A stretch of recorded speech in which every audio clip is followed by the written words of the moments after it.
need a revolution somehow.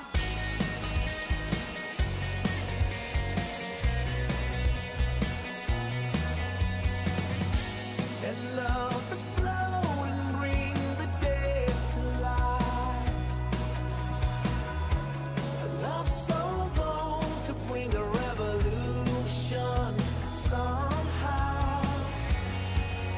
No, I'm lost in your freedom. And this world I'll overcome.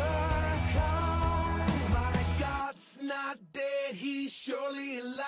He's living on the inside, roaring like a lion. God's not dead, he's surely alive. He's living on the inside, roaring like a lion. He's roaring like a lion. Let hope arise and make the darkness hide. My faith is dead, I need a resurrection somehow. No, I'm lost in your freedom.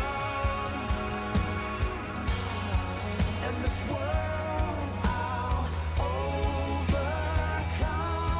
My God's not dead, he's surely alive. He's living on the inside, roaring like a lion. God's not dead, he's surely alive. He's living on the inside, roaring like a lion. He's roaring like a lion. He's roaring. Let heaven roar and fire fall. Come shake the ground with the sound of revival. Let heaven roar and fire fall. Come shake the ground with the sound of revival. Let heaven roar and fire fall. Come shake the ground with the sound of revival. My God's not dead, he's surely alive. He's living. 사람들에게는 만사의 형통할 수 있는 And the kingdom of God and his citizens are kings and queens that stand with the king of kings and his kingship, that rule with a rod of iron in peace, justice, and mercy. Citizens are ours. Now, the Rod of Iron Ministries, which is another offshoot of this church. This is a satanic antichrist devil. These are not real Christians. This is a cult. We're very much opposed to it. We don't worship government, we worship God. How many of you feel safer knowing that your teacher has a gun? All of you. We need to turn back to God. Not to be dependent on the government. Revelation 3:11, let no man take thy crown, hold fast what God has.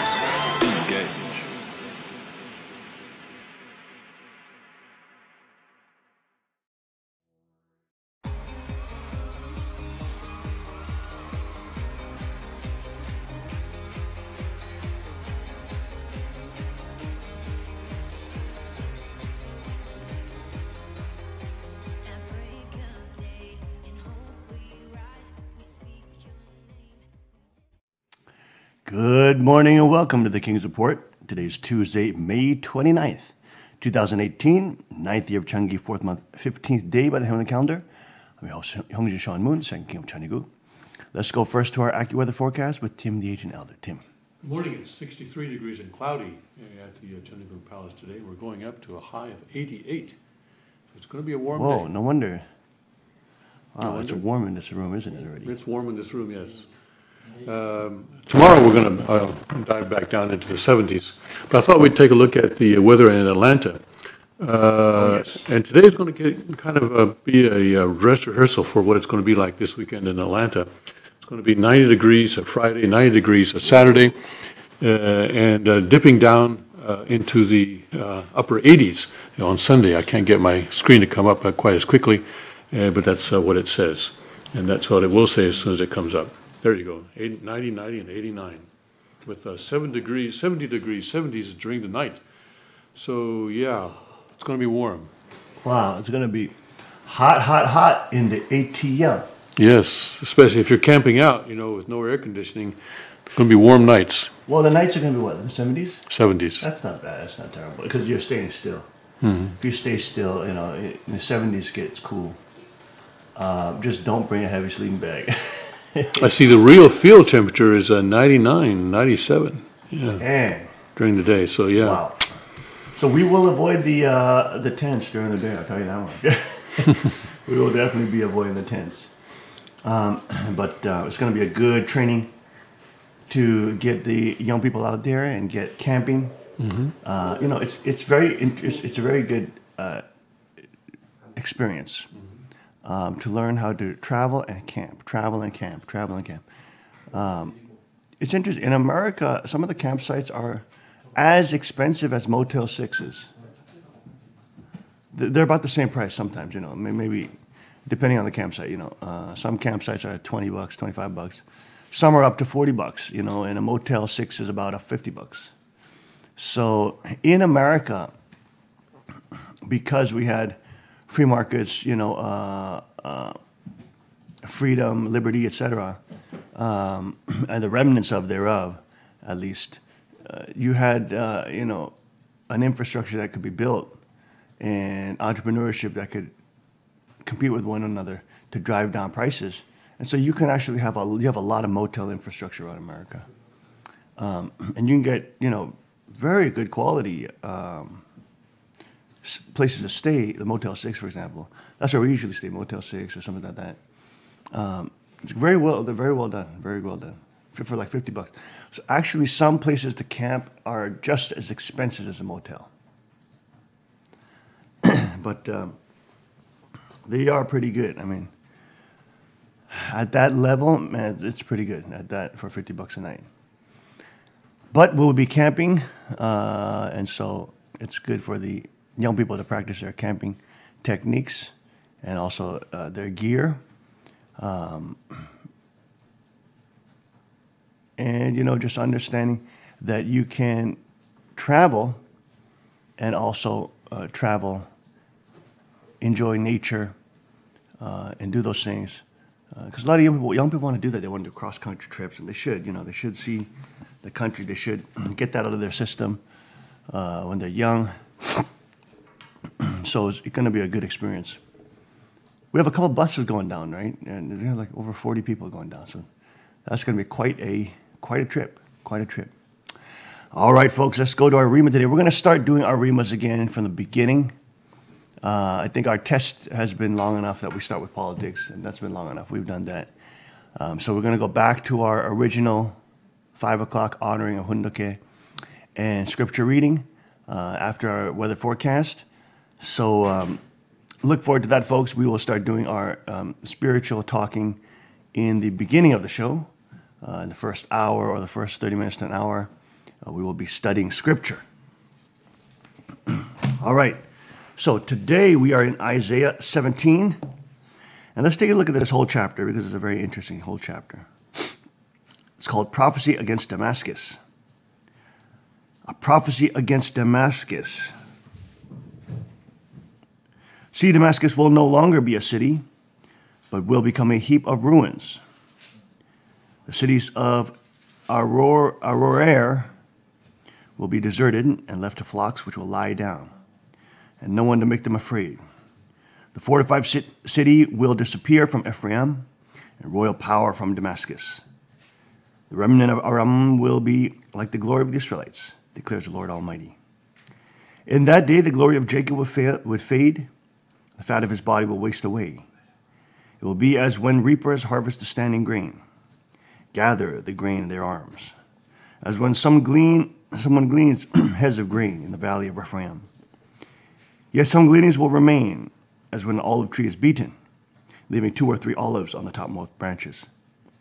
4 or 5 of the fruitful boughs, declares the Lord God of Israel. In that day, people will look to their Maker and turn their eyes to the Holy One of Israel. They will not look to the altars, the works of their hands. And they will have no regard for the Asherah poles. The Asherah poles are the wooden symbols of the goddess Asherah, the fake, evil, demonic demon goddess, and the incense altars that their fingers have made. In that day, their strong cities, which have left because of the Israelites, which they left because of the Israelites, will be like places abandoned in the thickets and undergrowth, and all will be desolation. You have forgotten God your Savior. You have not remembered the rock, your fortress. Therefore, though you set out the finest plants and plant imported vines, though on the day you set them out, you make them grow. And on the morning when you plant them, you bring them to bud, yet the harvest will be as nothing. In the day of disease and incurable pain, woe to the many nations that rage. They rage like the raging sea. Woe to the people who roar. They roar like the roaring of great waters.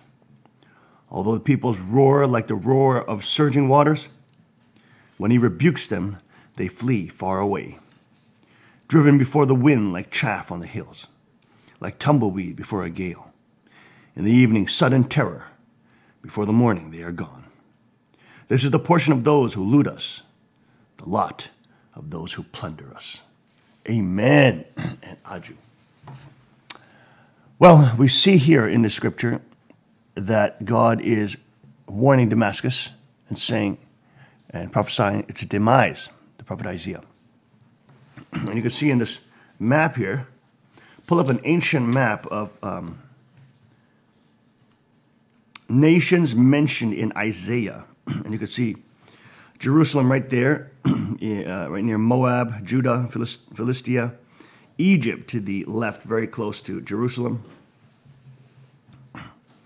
You can see Tyre and Damascus to the north, northeast, below the Euphrates River.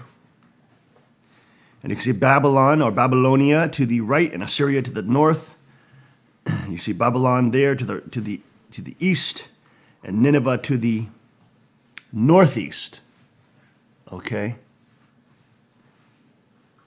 The Mediterranean Sea to the west, the Red Sea to the south, the Nile River to the south, west, and there's your picture of what's happening, what we're talking about. Damascus is in the current city, what is it, the current state of Libya, is it? Jordan. Jordan, is it Jordan? Capital of Jordan. Is the capital of Jordan? Yes. Okay. Capital of Jordan, because it has a strong Christian population there now, right? Damascus is a very large Christian population. I don't know about Isn't it the, population. there's the largest Christian Christmases in Damascus in the Middle East in the current day. I'm not aware of that. Although 80% Muslim, it is also home to one of the largest Christian populations in the Middle East. There you go, see? According to the latest estimates, approximately 12% of the city's inhabitants are Christian. There you go, and it's in Jordan, you said? I'm sorry, in Syria? Syria, that's right. Syria. Syria. Yeah. Syria, I'm sorry, yeah. I'm sorry, it's Syria. That's right. We're both Syria. rusty, but Yes. Damascus is in current day Syria, where the Christians are being murdered and killed. And of course, where they have the largest Christmas festivals in the Middle East in the current day. And many Muslim terrorists target them, those Christmas festivals for killings. But God is warning Damascus, because Damascus believes in its power. It believes in its false god. Here we see the goddess Ashtoreth. Ashtoreth is the goddess, another goddess of fertility, another fake one, another evil demoness that leads the pagan peoples to blood sacrifice, baby killings, and of course childhood prostitution. Any of these goddess cults lead to prostitution because they glorify female sexuality. Right? When you look at these, if you see any of these goddesses, they're glorifying fertility, right? They're called fertility goddesses, right? You can see them. They're very buxom young women, very shapely, very buxom breasts and thin waists and fertile hips, okay, for childbearing. So we could pull up these images of Ashtra, or goddess of fertility. And we have some of these ancient images. Go ahead, type in goddess fertility, and then type in Ashtara. Ashara, yeah, Ashara. There you are. There you go. There we go. Okay. Now I'll put that up. So you can see the images of Ashara are naked women. Okay. Whenever it's like ancient pornography. Whenever you have ancient women, I mean, even look at porn, right? Men are attracted to naked women with large breasts, which symbolize the milk for the children. So healthy breast milk or nutrition for children. Also, not like a flat body, but a body that has a booty and hips, right? So that also in the modern day language, but that's referring to the hips for fertile childbirth. So men instinctually and biologically, sexually, are attracted to women who have, shape, right? In Korean, it's called S-line, S-line. Okay, breast, hip. And of course, proportional faces. Because that biologically signifies the lack of disease or the lack of some type of disorder, which then, of course, could be transmitted to the children, right?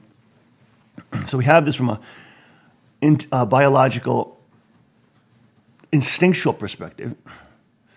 We have the goddess cult. And remember, any of these goddess cults, they glorify the naked body of women. And whenever they're glorifying the naked body of women, it becomes like pornography for the ancient world, right?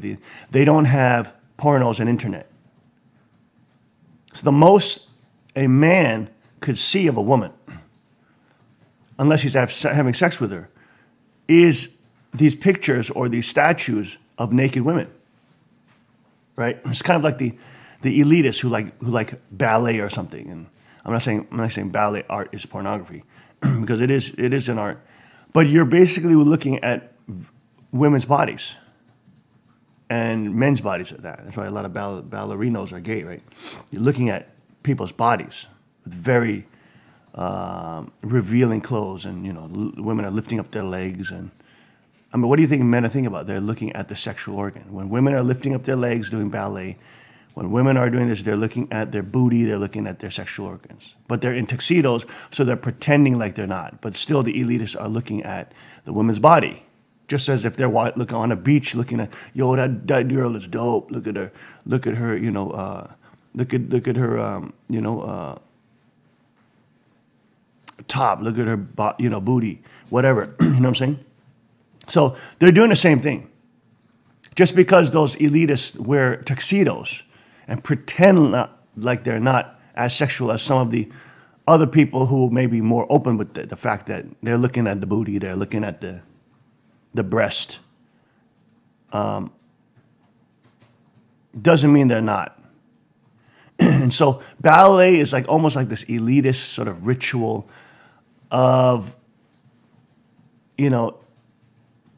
what they put it all in artistic terms of enjoying the human form, or glorifying the loftiness of artistic sensibilities, with the ballerinas fluttering as if flying through the clouds. This is how they put it, like this. They're looking at booty and breasts. You understand what I'm saying? Oh, these elitists, man. Some of these elitists, okay, they are so much worse than some of these people who are more what the elites would call, vulgar. Oh, they're so vulgar. These men in the bars, and so vulgar. And, looking at, salivating over a woman when she walks by, like, yo, look at that girl, man, look at that girl. They'll pretend as if they don't do that.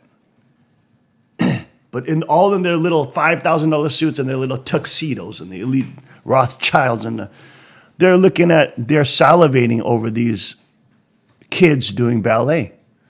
Because many of them also are in these pedophile cultures. Look at London and Britain and Europe and all these places of elite art, right? Which Tommy Robinson, for example, is in prison for trying to expose the pedophile cults of the British royal family and the British Parliament, whatever, and Islamicists.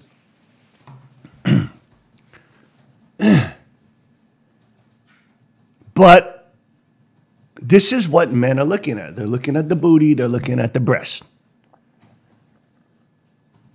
Okay?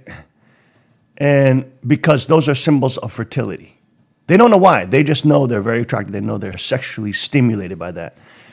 But biologically what's happening is that those are signs of fertility. Okay? Now, when that becomes anthropomorphized into a deity, and then it becomes an actual goddess, put Ashtaroth up, put these false demonesses up, it gets glorified as a deity, okay? And then it represents all of nature,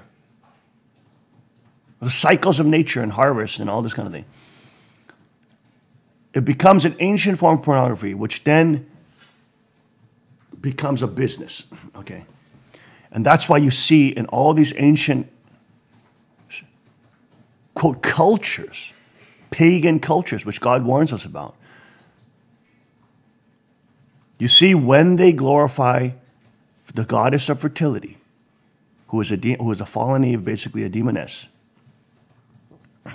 who is showing her naked body to everybody, like a slut and a prostitute.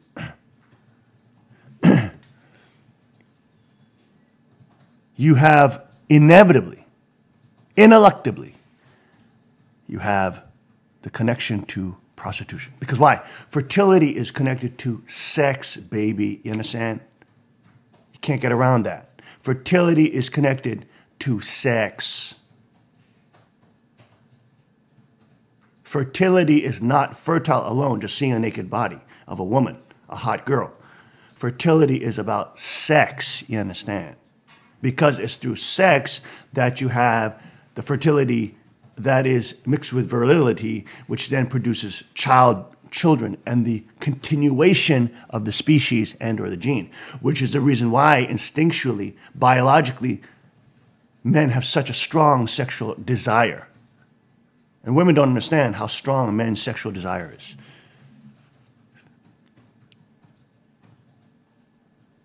Which is the reason why we talked about yesterday. Men must understand when you become king, you must be very aware and you must be very clear and safeguard your sexuality.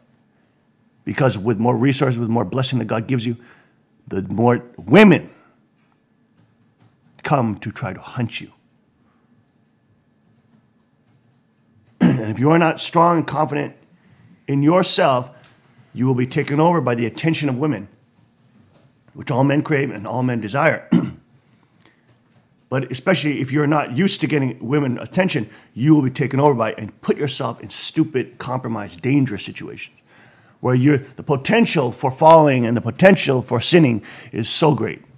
And you'll think you trust yourself. This is why we're going to make a policy at church, for example, that nobody in the church who's on staff and also generally, everybody should be warned that you do not counsel, for example, the opposite sex without somebody else there present. So for example, if I'm counseling somebody of the opposite sex, I will counsel them with the presence of the queen. If she's not there, I will not counsel somebody of the opposite sex. You understand? And this kind of tradition is so important because you have very evil women too. You have very evil women who many times could be paid by your enemies to seduce you. And I give you the example. One time I was in the New Yorker at one of the Loving Life things, ministry, in services. And, you know, they're big and you don't know who's in there and there's outside people there, all this kind of stuff. There was this hot girl, and I'm up there with my wife, okay? But there's this hot girl who's clearly not a member, comes up to me, hits my shoulder, taps my shoulder, and tells me, come with me. Come with me now. And I said, sorry, no. Because she was sent by somebody to try to compromise me and try to seduce me and probably take photos and pictures or whatever. You understand? This is not a game. This is reality. And this is why it's so important as you become a king and stand with the King of Kings as a co-heir with Christ in the kingdom of God. You must safeguard your marriage, which is God's covenant with his people and with your family. It's a covenant. It's a precious, beyond a contract, it is a precious agreement of trust, honor, and dignity between the celestial creator of the universe and your family and your and your sexuality as well.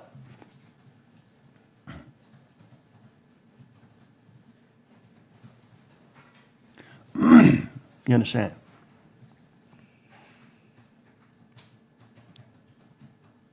Desiring the sexuality of your wife, desiring her beautiful body, desiring her breast and booty and her sexual organ. This is all perfectly beautiful and natural.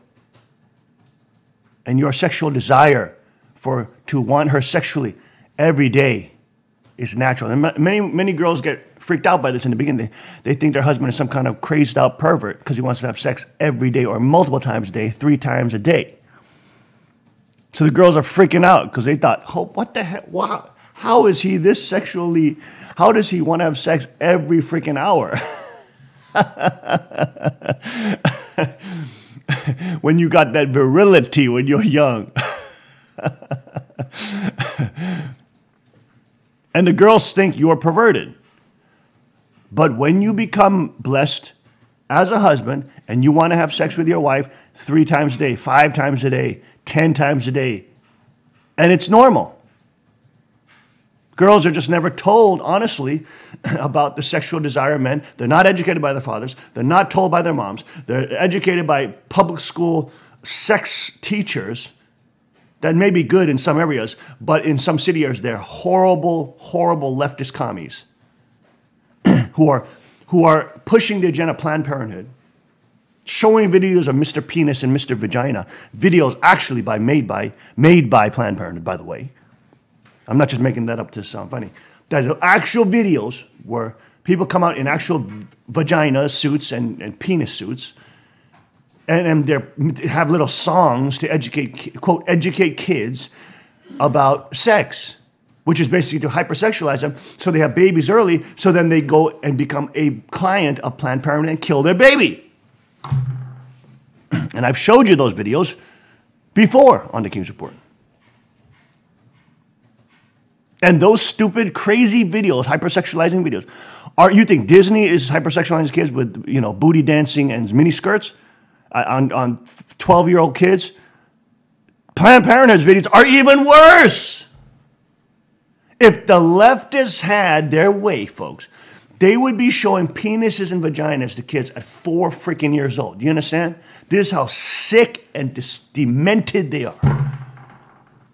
They would be hypersexualized with kids because they want them to fall early. They want them to sin early. They want them to have no ability to function because they're so hypersexualized and they're having sex by the time they're freaking 5 years old, which screws up your life and forever will destroy your potentials for actually keeping an honest, long-term, healthy, powerful marriage, which all the statistics show.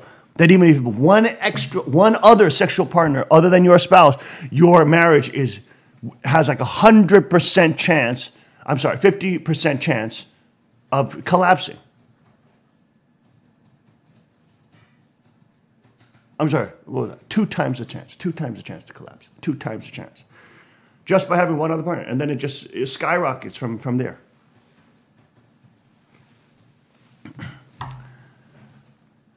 But they don't want to teach you that. They want to teach you to fail.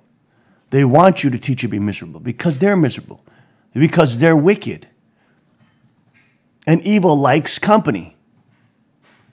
The same stupid decisions that they made, they want you to make so they feel better about themselves seeing you make the same dumb decisions they do. Then they try to pretend as if they're happy that they made those decisions. Meanwhile, they're internally disfigured and depressed and vapid and empty. While putting on this facade of fakeness to lure you in to follow their crazy life. Here, look at this. Look at this. There's Mr. Penis and Mrs. Vagina on Planned Parenthood, folks. And this is only their cartoon, okay, where they actually have him ejaculating from his top of his head. They actually have shots of him shooting semen from the top of his head. This is freaking planned. This is what they're teaching your children in sexual education in some schools in the United States. And then actually they have actual people who come out as in actual suits. What, you know, those full body suits. I mean, these people are nuts, folks. They're crazy. Do you understand?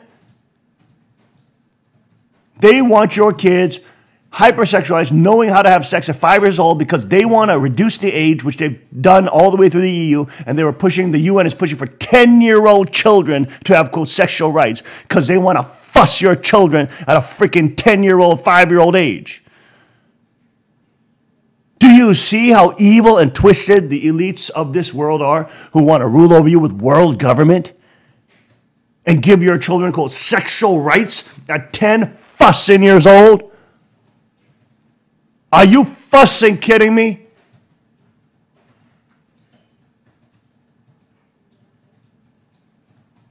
They want your kids in a mother-fussing pedophile cult at 5 years old and say that's normal.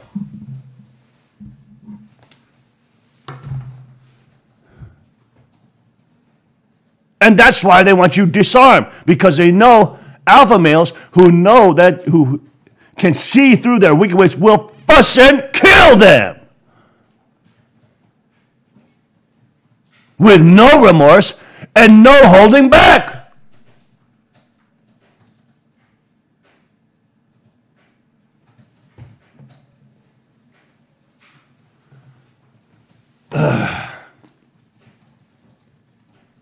This is what you get, folks, when you go to Ashtaroth or these fake demons. Go and pull up fake demon Ashtaroth.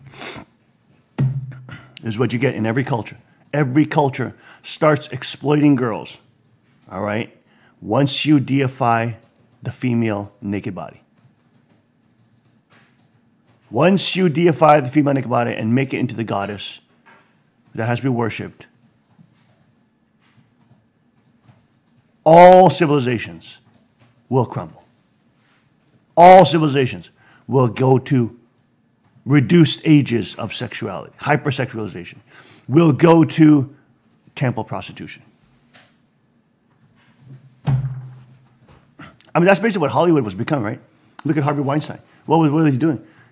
All these girls were basically, he was able to be the high priest. He could have sex with whoever he wanted. And his people around him were funneling girls to him in this cult of sex and power. And once you have these naked body goddesses that people start worshiping, then people start monetizing that, and then they start monetizing the real naked bodies of girls, which then leads to human trafficking, which then leads to selling young children, which then leads to, quote, oh, I'm offering my child to the priestesshood, but what are you doing? You're offering to the freaking brothel, because that's what it's become. Clothed in religious ideology, clothed with incense, clothed with little bowing rituals and little, tambourines and cymbals. But it becomes a freaking brothel where you can go to the temple, meet the priestesses, and experience the love of Ashtaroth or whatever freaking naked body female goddess that's there, love of Aphrodite, and you can experience the love directly by ejaculating into a mother-fussing hoe. who was probably sold to that, quote, temple, which is really a brothel, at 5 years old, trafficked by her mom and dad. That's what you freaking get. Or you get the culture of Babylon, where you have, once you reach puberty or around that age, 11, 12 years old, your mommy and daddy sends you to the motherfucking temple where you have to line up on a row in a street, and the first man that sees you and likes you and licks his lips and says, "Come with me," you have to fuss. You have to lose your virginity to a complete male stranger. You have to strip down naked and spread your legs open to a freaking male stranger who is salivating over you and who wants to bang you. Because your stupid Babylonian culture, your demonic culture, which now you become so numb to because you've come down the slippery slope of sin and devil worship, and now you're become so normalized and the society thinks it's normal, and it's collapsing and it's dying. And and you're made to believe that's normal. To have sex with a complete stranger. And you're made to think it's normal. To give your children over to have sex with motherfussing strangers whom you don't know, whom just walk down the street and say, "I want that girl, I want to have sex with her." And this is supposed to show the great love of the goddess. Give me a fussing break. It's Satanism. Luciferian and Satanism, they openly admit that they do sexual worship and sexual practices. They openly admit that. And that's supposed to be badass, that you strip down and have sex with multiple partners. That's supposed to be badass and that's supposed to be cool. And you don't, oh, you're going against the grain, you're creative. You're a freaking brain-dead lunatic idiot. And you will regret every single one of those salivating demons that come into you and essentially rape your spirit. But you want to do it because you want to pretend you're a badass and you want to show your mom and dad that they can't tell you what to do. You stupid, ignoramus, brain-dead loser.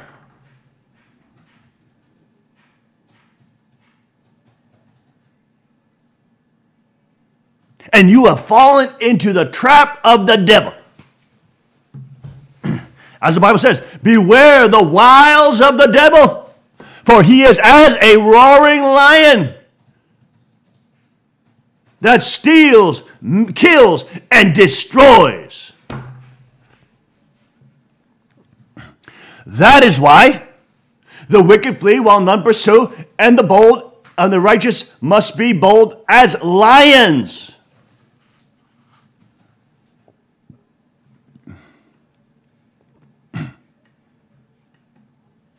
And that's why God, of course, commands not to take on graven images, because they lead to these type of demons. Do you understand? And it's interesting. If you look at the progression of these goddesses, they start with sort of modesty, you know. They start clothed. But as that civilization progresses, as they worship the female form, as it progresses, there's less and less clothes on these goddesses, right? She's going to go topless. Then she's going to go topless with panties or topless with a thong. Then it's going to be, covering her nipples covered with hair. You know, her hair is going to go like this. Then it's going to be, she's fully naked. But they got to keep some level of modesty in their little racket to pretend that this is an actual religion. So they're going to keep her legs, together. So it's not too obvious that this is a brothel, right? Give me a freaking break. It's like Stefan Molyneux was he's counseling some guy who was saying, yeah, you know, Stefan, that's so weird, you know, yeah, my girlfriend, and, you know, she has a baby from another guy, and she just had a baby with another guy, but I really like her, and Stefan Molyneux is saying, oh. He's like, if he had hair, he'd be pulling it out. He's saying, he's like, are you listening to yourself? Are you listening to yourself? Are you listening to yourself? Can you hear what you're saying? You're asking me whether or not this is a female of high quality caliber. And then he goes, how pretty is she on a scale of 1 to 10? And he goes, probably a 9. And he's like, okay. And how pretty are you? How handsome are you on a scale of 1 to 10? He's like, probably a 7. He's like, okay. So you're trading resources. You want a pretty DICK hole. That's what you want. You just want a pretty thing to stick your lily into. And he's blunt about it. And the guy's like, I never put it that way, but ha ha ha ha, I guess that's right. And he's like, you know, and then he goes on the whole thing about educating him again and how stupid he is and how brain dead he is, and he's thinking with his penis and all this idiocy. And you have to be smart on that, and you can see the low quality nature of this woman. You can see how she's a total pit of hell. You can see how she's destructive. She's creating all these children which will be destroyed, probability-wise, because they will be torn between multiple fathers and this crazy woman who will always be trying to justify her licentious behavior to these children, making them licentious and destroying their probability and chances for high-quality relations and becoming a high-quality person themselves. Do you understand? And I'm like listening to this interview, I'm thinking, oh my gosh, I mean, this is how brain-dead men are, because especially men who did not get a lot of female attention. When a beautiful woman is giving them attention, they literally start melting. They don't know what to do. Women have so much power, sexual power, over young men who have never gotten a lot of female attention. Right? You take a video game dumb boy, brain dead zombie, and you put a hot girl in front of him, and you have her flirt with him, he will freaking melt. He will do anything she wants. This is how pathetic young boys have become in this modern age. Sure, he will do whatever she wants. If the promise of that type of hot girl female attention is on him, if the promise of, hey, maybe I can get some with her.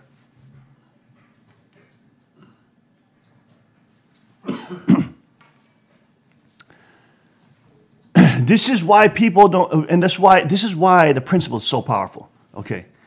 The principle identifies the key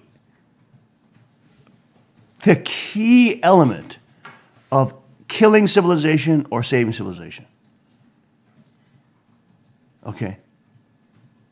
Because the thing about it, even the Founding Fathers said, the Constitution of the United States will not work unless there's a moral peoples. What does he mean by moral peoples, okay? Moral peoples, ethical peoples, keeping your promises, all this is critical. What is the most important promise in terms of God's eyes that you'll make in your life? With him and somebody else, right? What is it? It's marriage. It's your most important promise. Right? Think about that. Right? Marriage is a promise. You're making a promise to God. You make a promise to his bride of Christ. You are making a huge promise. Right, so keeping your promises in terms of work or free markets or entrepreneurship, that's all connected to the fundamental morality of whether or not that civilization is going to keep the fundamental promise, which is what? The covenant of marriage. It's the covenant of sexuality. How will sexuality be used ethically in that civilization? Will it be used for the generation of high-quality, ethical children? Will it be used to strengthen the covenant of marriage and to build a bond between husband and wife and the neediness of one another? Not in a bad way, you know what I'm saying? The need for us to need one another, which strengthens our marriage. and which can only be there with a healthy, powerful sex life and a healthy, powerful sexual energy, which is there, which then, of course, inspires the next generation to want to have that in that healthy, safe, powerful environment of the covenant of marriage. That's where sexuality explodes. That's where sexuality gets explored. That's where sexuality flourishes and burgeons and blooms and blossoms. And all the other embellished floral metaphors you want to use. Okay? Because the female sexual organ is shaped like a flower. Which is the reason why we use floral allegories and floral analogies for romance and sex, because the petals of the rose look like the labia lips and the clitoris of the woman's sexual organs. That's why we biologically connect that with pink flowers and red flowers, because when the sexual organ of the female is excited, it swells with blood and becomes swollen like a flower that's blooming. Which is the reason why all the cultures, every single culture, expresses the sexual organ of the female as a flower. You even in the West call it deflowering. The first time you have sex is called deflowering, right? Every culture does it.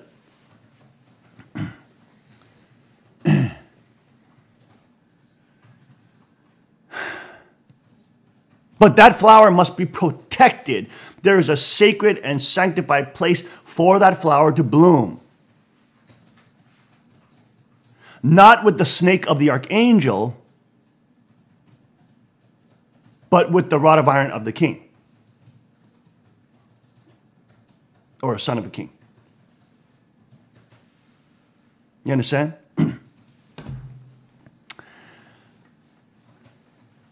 And so civilization and its ethicality will be based on its sexual norms. I mean, this is how it behaves with the next generation, right? Because sexuality is tied to the next generation, right?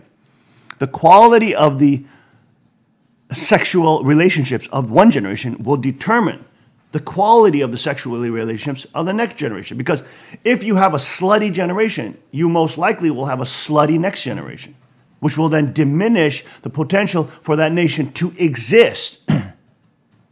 But if you have strong sexual covenant marriage relationships where they're building high quality children and investing in those children because they invest in one another in that marriage and keep that bond of promise and integrity and honor, with honor and dignity and integrity, but still have a great sex life. Okay, there's a problem with a lot of our first gen people. They want to have honor, integrity, but their sex life is pathetic. It sucks. It's horrible. Because they couldn't understand this dialectic, this dual nature of marriage, where it has to be dignified, have integrity and honor, but have an incredible sex life. This is so pathetic of a lot of first gen. You're not inspiring. I'm sorry. You're totally disempowering. You're totally pathetic to watch. I'm not saying that because, I'm boasting or I'm trying to hurt you. It's just true. That's why your children are not inspired to get married, because your relationship sucks. You have no sexual energy. You have no healthy, powerful sexual energy in your marriage. And you certainly don't show that energy to your children, which is a reason why they're going to be more stimulated with their friends, hanging out, doing free sex in the clubs, because that's where they'll feel sexual energy, and that's what they'll be attracted to. Like gnats to a zapper light. So you can't only blame them. Your sex life sucks. Your marriage is horrible. You are so low level in your marriage and your absolute sex life that you are not only,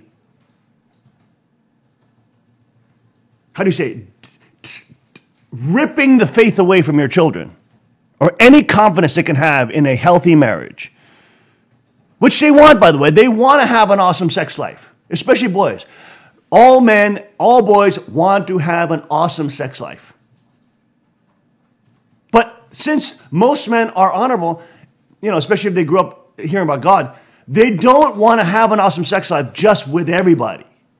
In their heart of hearts, they do want to have a committed relationship if they have any bone of integrity inside of them, okay? And as long as they've not been thrown away by their parents and they're not growing up just with single moms, and, if they have both parents' house, the likelihood is greater.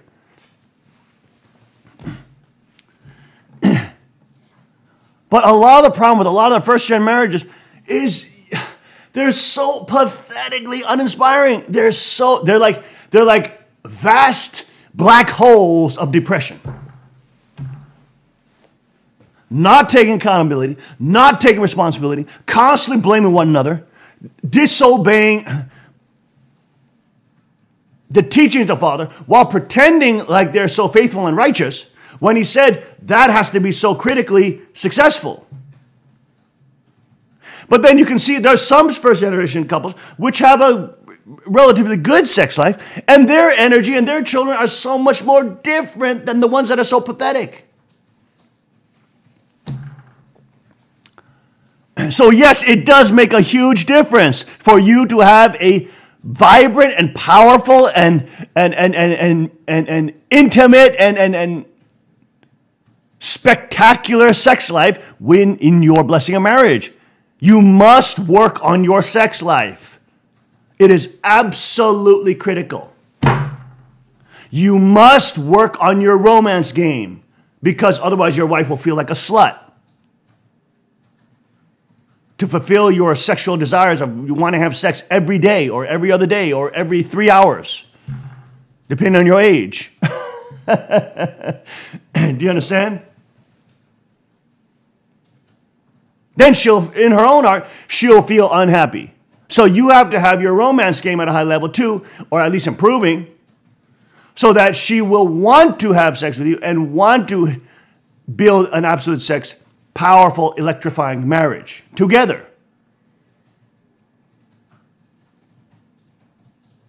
You can't just be a loser bozo playing video games or just saying, I want it now.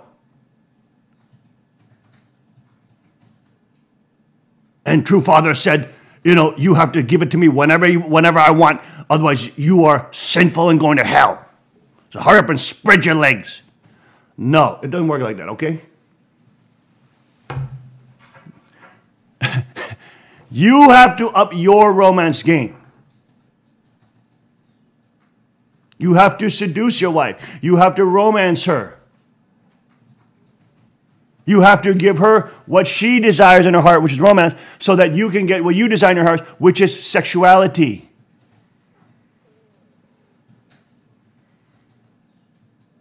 Stupid. I mean, golly, I don't know why I got to talk about this stuff so. This is what's so sad. Daddies do not talk to they don't educate their kids. You know what I mean?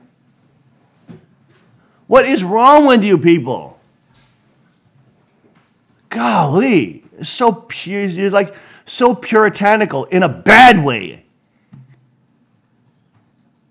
Look, you can be both ethical, moral, have integrity, and still talk about sex. Do you understand? You can still be a Bible-believing, scripture-loving, God-fearing, God-loving person and still talk a lot about sex in the context of marriage. And you can still have a great electrifying sex life with your spouse, which you're supposed to have, you dumb fool, so that the next generation wants to get blessed and not wants to take the alternative, which is homosexuality, transgenderism, pedophilia, all that other crap, and free sex culture, sleeping with whoever just to get a number, which is a path that leads to hell and destruction. Your health of your sexual relationship in marriage, of your sex life in marriage, is directly connected to your children's success. Do you understand that?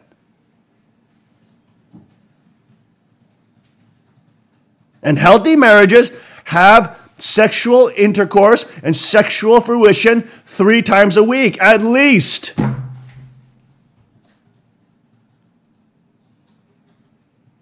That's not weird. It's normal for high-level marriages. Because there's so much constant interaction. There's so much focused interaction. There's so much romancing, seducing, electric energy, constant, alive. It's like your house that has electricity. You have electricity, it functions well. If you lose all your electricity, nothing works. Your toilets don't work, your heater doesn't work, your garage key don't work, whatever. You not having a powerful sex life in your blessed marriage is like blowing up a nuclear bomb above an electric grid, calling it an EMP attack, shutting off the electricity, kills civilization, you dumb ashtrays. Golly, what is wrong with you? The health and vitality and vigor and electricity generated from your healthy absolute sex life in the covenant of marriage is critical for the health of your children, of your family, of your tribe, and civilization at large. Golly. It's like, it just fries my brain sometimes how ridiculously ignorant people are, brain dead they are.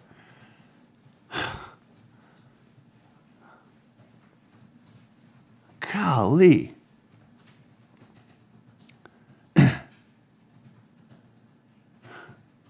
Why? Oh yeah, okay, I'm gonna start bitching completely. I'm gonna stop bitching. It is fundamental to a society where the flourishing of their sexuality will be placed. Will it be placed in powerful, electrifying, absolute sex marriages and a covenant before God, where one husband and one wife enjoy an incredible life of tremendous sexuality with one another at its full height and its full peak, at its full potential and power, inspiring the next generation to desire that? Or is it going to be put into licentiousness, homosexuality, transgenderism, coupling, multiple partners, free sex culture, booze, alcohol, sex, drugs, and rock and roll? Is it going to be, where is it going to be put? Huh? That will determine the nature of that civilization. And that's why the fall of man, as described in divine principle, is so freaking powerful. Because it cuts to the crap and it gets to the penis and the vagina. That can make a freaking hell on earth, or that can make the heaven on earth. And that's where human responsibility comes in. That's where human responsibility comes in. No fornication before marriage. And after you have marriage, have a freaking awesome sex life, you dumb bum. But you just can't demand it. You have to work at it. Create a powerful sexual energy. Create a powerful, fun environment. Create a powerful, positive, God-fearing, God-loving environment. But guess what? That's all tied to the sexuality, the health of the sexual relationship between husband and wife. Because what is husband and wife other than the fact that it's a place where your sexuality and intimacy is expressed, unlike any other relationship? Can you have sex with anybody else? No, you're not supposed to. It's supposed to be for one person within one relationship only. It's an exclusive club. You understand? No other tickets in this VIP club. You understand what I'm saying? No other membership club cards, okay? Only you and the queen got the membership card to that access club. You understand what I'm saying? You freaking lunatic. Golly. And don't get off the whole pastor calling me all these names. I would be cussing at you even harder if it wasn't for the freaking G-ratedness of this show. I'd be cussing at you harder.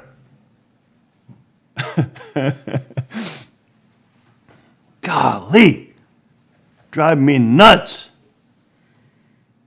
Where is the awesome romance game of the men of God? Where is the awesome sex life of the women of God with their husbands? I know where it is, in this palace. Where is it in your palace?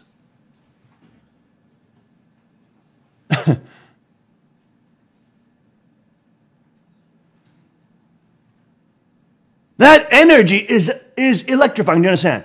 That energy is attractive. That energy is gravitational. That energy has centripetal power, centripetal force, centrifugal and centripetal.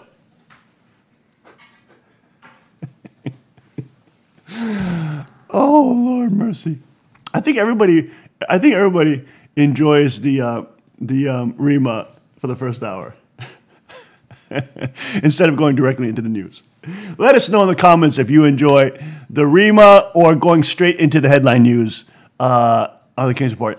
I know I feel so much more enriched when we can start with the Word of God and honor the Hundoke tradition of Father at 5 o'clock. My soul feels better. My spirit feels better. And then we can let the Holy Spirit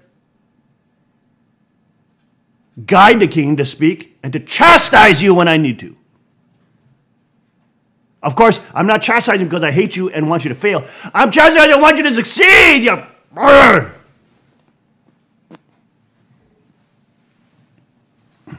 So God, use me. Use me as an instrument of your peace, Lord. Use me.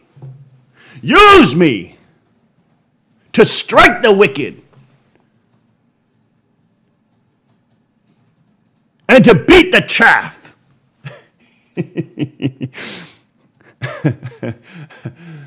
Oh, Lord. Enjoy the Rima prayers today. Okay. Oh, Lord, mercy. Come on. Kings and queens of Chanuguk, step up your freaking game. Romance your wife. Hey, you know what? Here's a challenge, okay? Share with me, let's say, by next, what is today, Tuesday?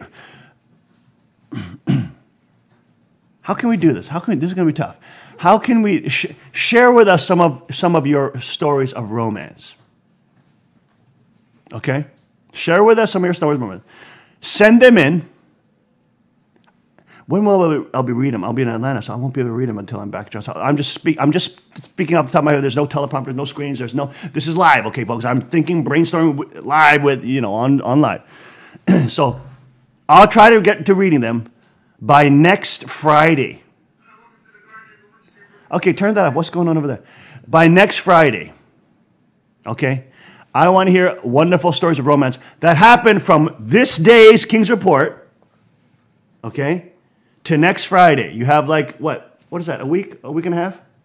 Like a week and a half, okay? You have a week and a half to romance your queen and to step up your game. Send me your story of your incredible escapade of adventure romancing the queen in your palace. And the best romantic story, the best romance story, okay, it's going to be voted on by me and the queen. So it's not only going to be me from a male perspective, from a daddy's perspective. It's going to be also from a mommy's perspective and from a queen's perspective. Okay? So let's hear the best romantic story, which also, there has to be a culmination. So there's romance, but there's also a great sexual night. Okay? And it's not one that the woman feels like she's doing it because she wants to win this contest or prize or whatever. You know what I mean? And that you're kind of saying, oh, honey, let's do this to win this prize. No, it can't be like that. Okay? It has to be truly satisfying for both the husband and wife. So you both have to sign it. That's a good one. You both have to sign it. How's that? You both have to sign it. You both have to sign it. And send in your wonderful story of the great fun and adventure that you had by next Friday. Okay. And the best romance story that also involves you culminating that romance in a wonderful, incredible night of sexual love expressed in the covenant of marriage.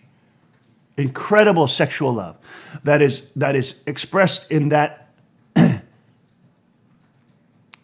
height of romance. Okay.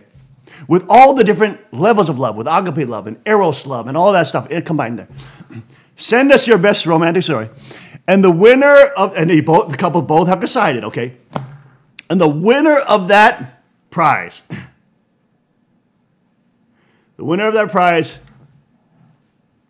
what should be the prize for that? What should be the prize of that? The winner of that but they're going to ask me if international couples can join too. I'm going to get too many stories. The first, okay, they have to be, I can't have too many stories. Then if I have too many, then it's going to take me longer to read them. And then I also need a limit. Like you can't write 10 pages. How about this? It's got to be within one paragraph. Is it one paragraph enough? Probably not. One page. Well, paragraphs can be very, very long. How many words is one page? Because reading romance stories are fun, right? So they're relatively more fun than dry content. So let's say a page. How many words on a page? Why don't you say, I don't know, 400 words? Isn't that 4 pages? No. Is that one page? That's about one page. Single spaced, or even on. No, don't give me no single space. I want double spaced. You know, it depends on how big your font is. 12-point font, double spaced. Okay, 12.5 double spaced. 120 words. But how are we going to count that? 120 words? That's pretty short. Come on, somebody's got to know how many words on a page. Just look that up, Google that. How many words on average on a page? Okay, generally there's about 500 words on a single space page or 250 words on a page with double space. Okay, perfect. Okay. 200. All right, so it's got to be double spaced, 12-point font, 250 words. Double spaced, 12-point font. And if it's single space, I'm throwing it out. It's not counting. It's going in the trash. Your chances of winning this prize is gone. If you single space it, it's gone. You understand? It's in the toilet. Maybe not the toilet. It's in the trash bin. So it's got to be double spaced. It's got to be, don't send me no rainbow colored ink and stuff like that. Black ink, double spaced, 12-point font, 250 words. As a Word document, right? As a Word document, send it to Greg.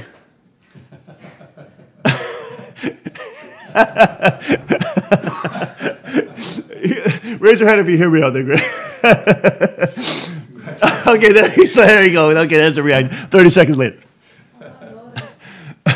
No. Don't send it. No. Send it to Tim because he's our co-host. Okay. Is your email public? Yes, it is pretty public. Okay, so send it to Tim. What can they send it to you? tcelder@gmail.com. Send it tcelder@gmail.com. All right, and I will get him. He's gonna get him for me. Now, the cutoff date is Friday. How about Friday midnight? Is that the cutoff date? 11:59. Wait a minute, but I have to read them by Friday, right? I have to read them by Friday, so they've got to get to me. It's got to be fair because I'm a person too, and I take time to read stuff and combined with all my other stuff that I got to do. Okay.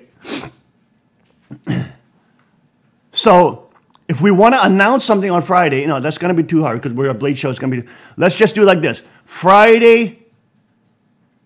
Well, this is a week after the Blade show, right?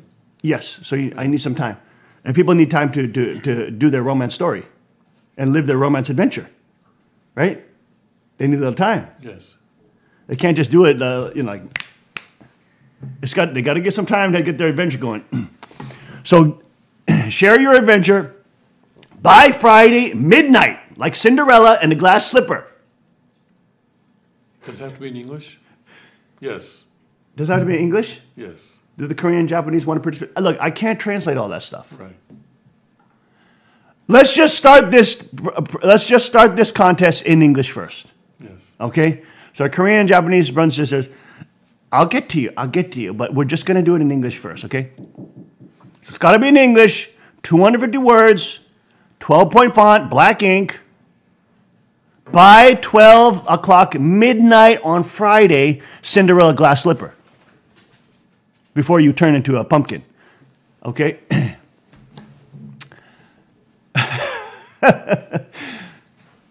And this is Friday of next week. Friday next week, the best, most romantic story.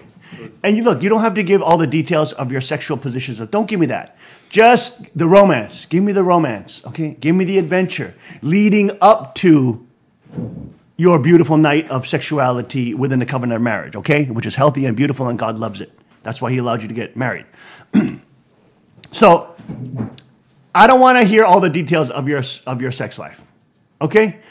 But let me know the romance story. Let me know the adventure, what happened leading up to that. Okay? And the best story, and it has to be signed, by both couples. So I know they're both happy about it and they had a great time.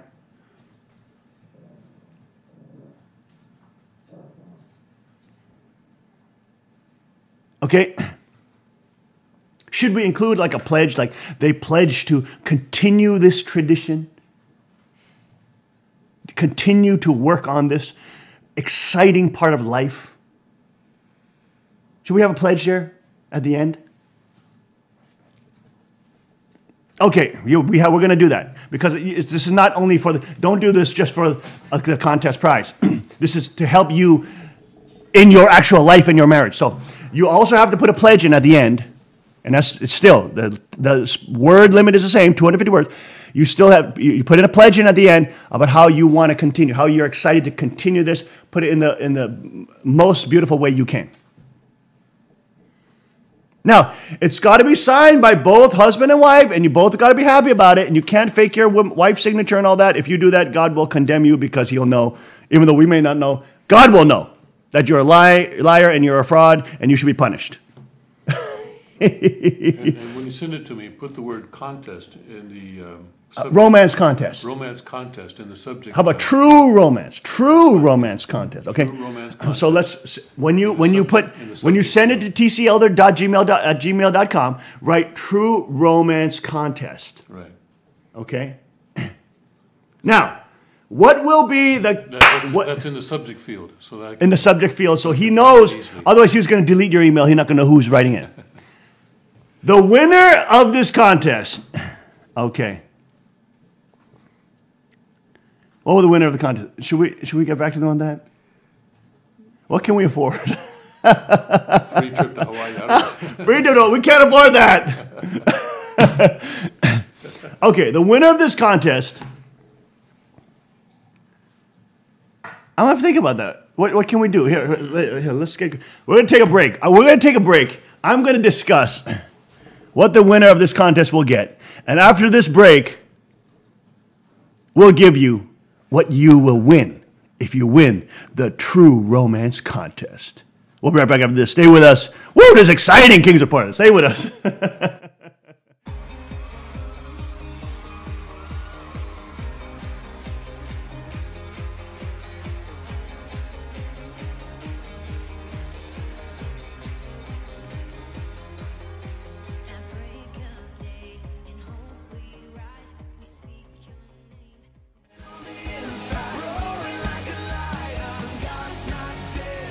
Surely alive, he's living on the inside, roaring like a lion.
fall. Come shake the ground with the sound of revival. Let heaven roar and fire fall. Come shake the ground with the sound of revival. Let heaven roar and fire fall.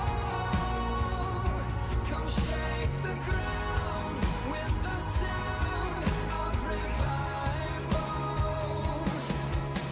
God's not dead, he's surely alive. He's living on the inside, roaring like a lion. God's not dead, he's surely alive. He's living on the inside, roaring like a lion. God's not dead, he's surely alive. He's living on the inside, roaring like a lion. God's not dead, he's surely alive. He's living on the inside, roaring like a lion. He's roaring like a lion. He's roaring like a lion. He's roaring like a lion.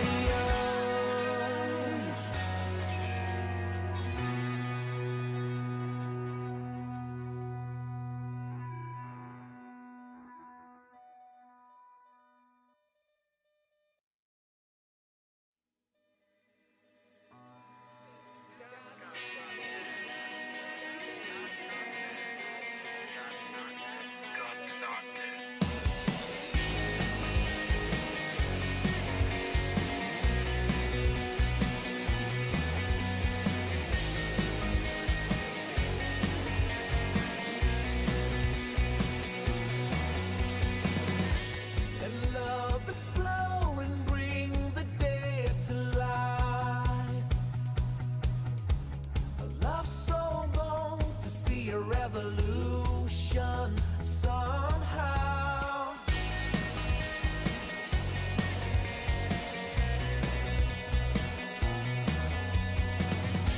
Let love explode and bring the dead to life.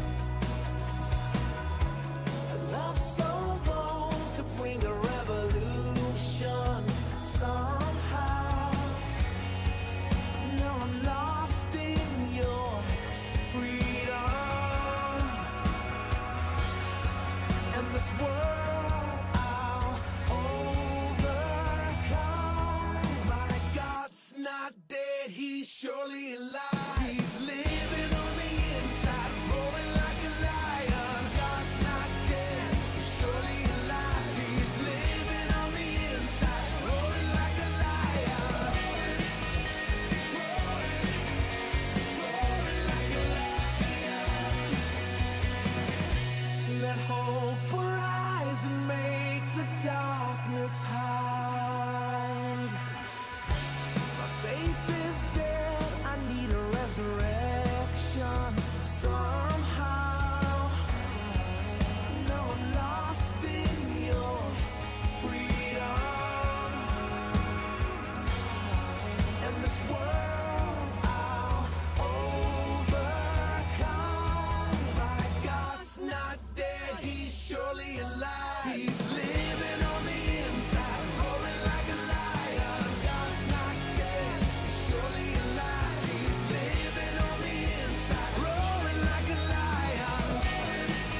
He's roaring like a lion.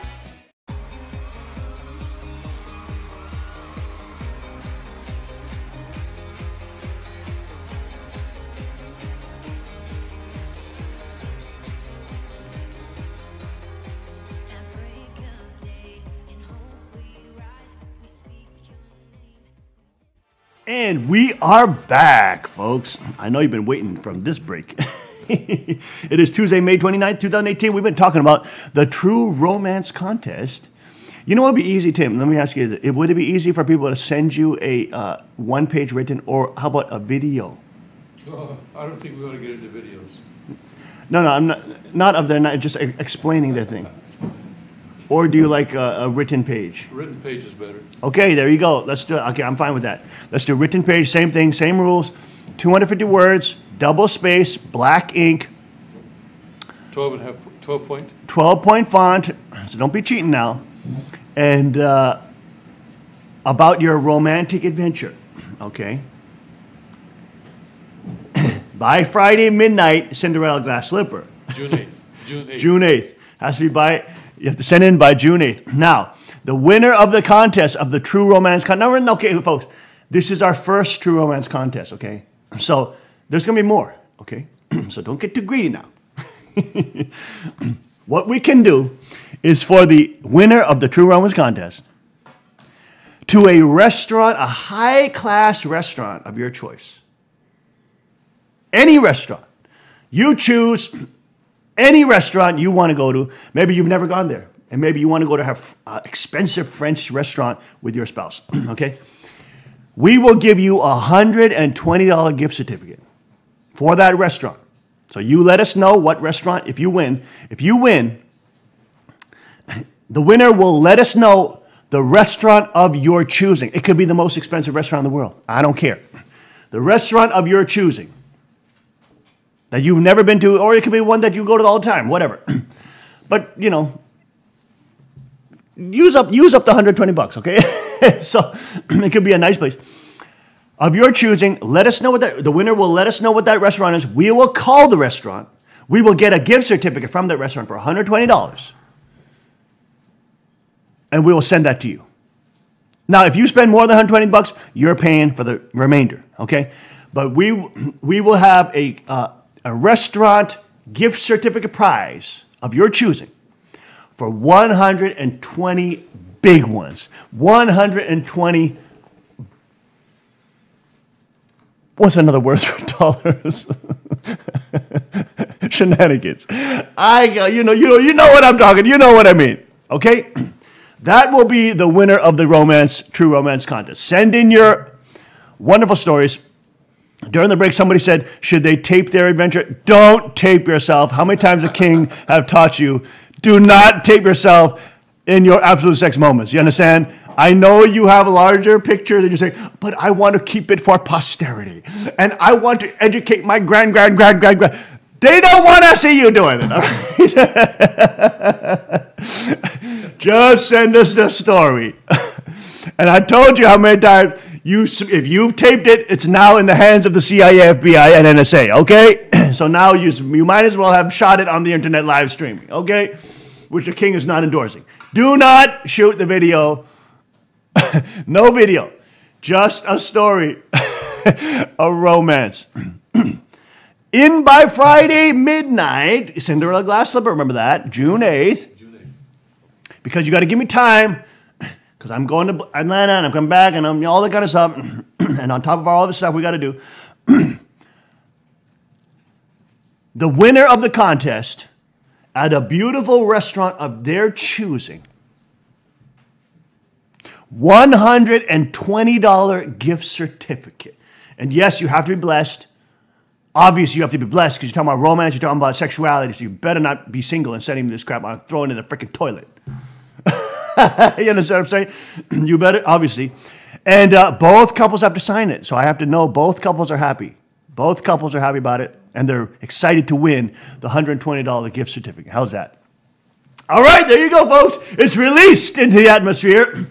Share it with your friends. Share it with other folks in Sanctuary. And let's see. Let's see the most delightful romantic adventure story. And we will share that romantic adventure. We'll share the romantic adventure. How's that? With everybody else, but we'll leave it anonymous. We'll leave it anonymous. So everybody will get to hear the beautiful romantic story, but we'll leave it anonymous so we won't know who it is, okay? We'll take out any references to you or something that will give clues to you. So we'll share the story so everybody can hear the wonderful story. Well, look, this is what life is about, folks. You understand? And no fiction. You better not give me no fiction, otherwise shame on you and you better go to hell. Shame on you, and may God send you to the pit of hell where you be punished for your lying in front of all the Saints and brothers and sisters who stood up for Father's authority, shame on you, and you should be punished in the pit of hell. How's that? That's pretty good. That's good. That's fair. That's fair. That's fair. Okay? So no lying. Don't make up no crap. Give us a real deal. Sign it.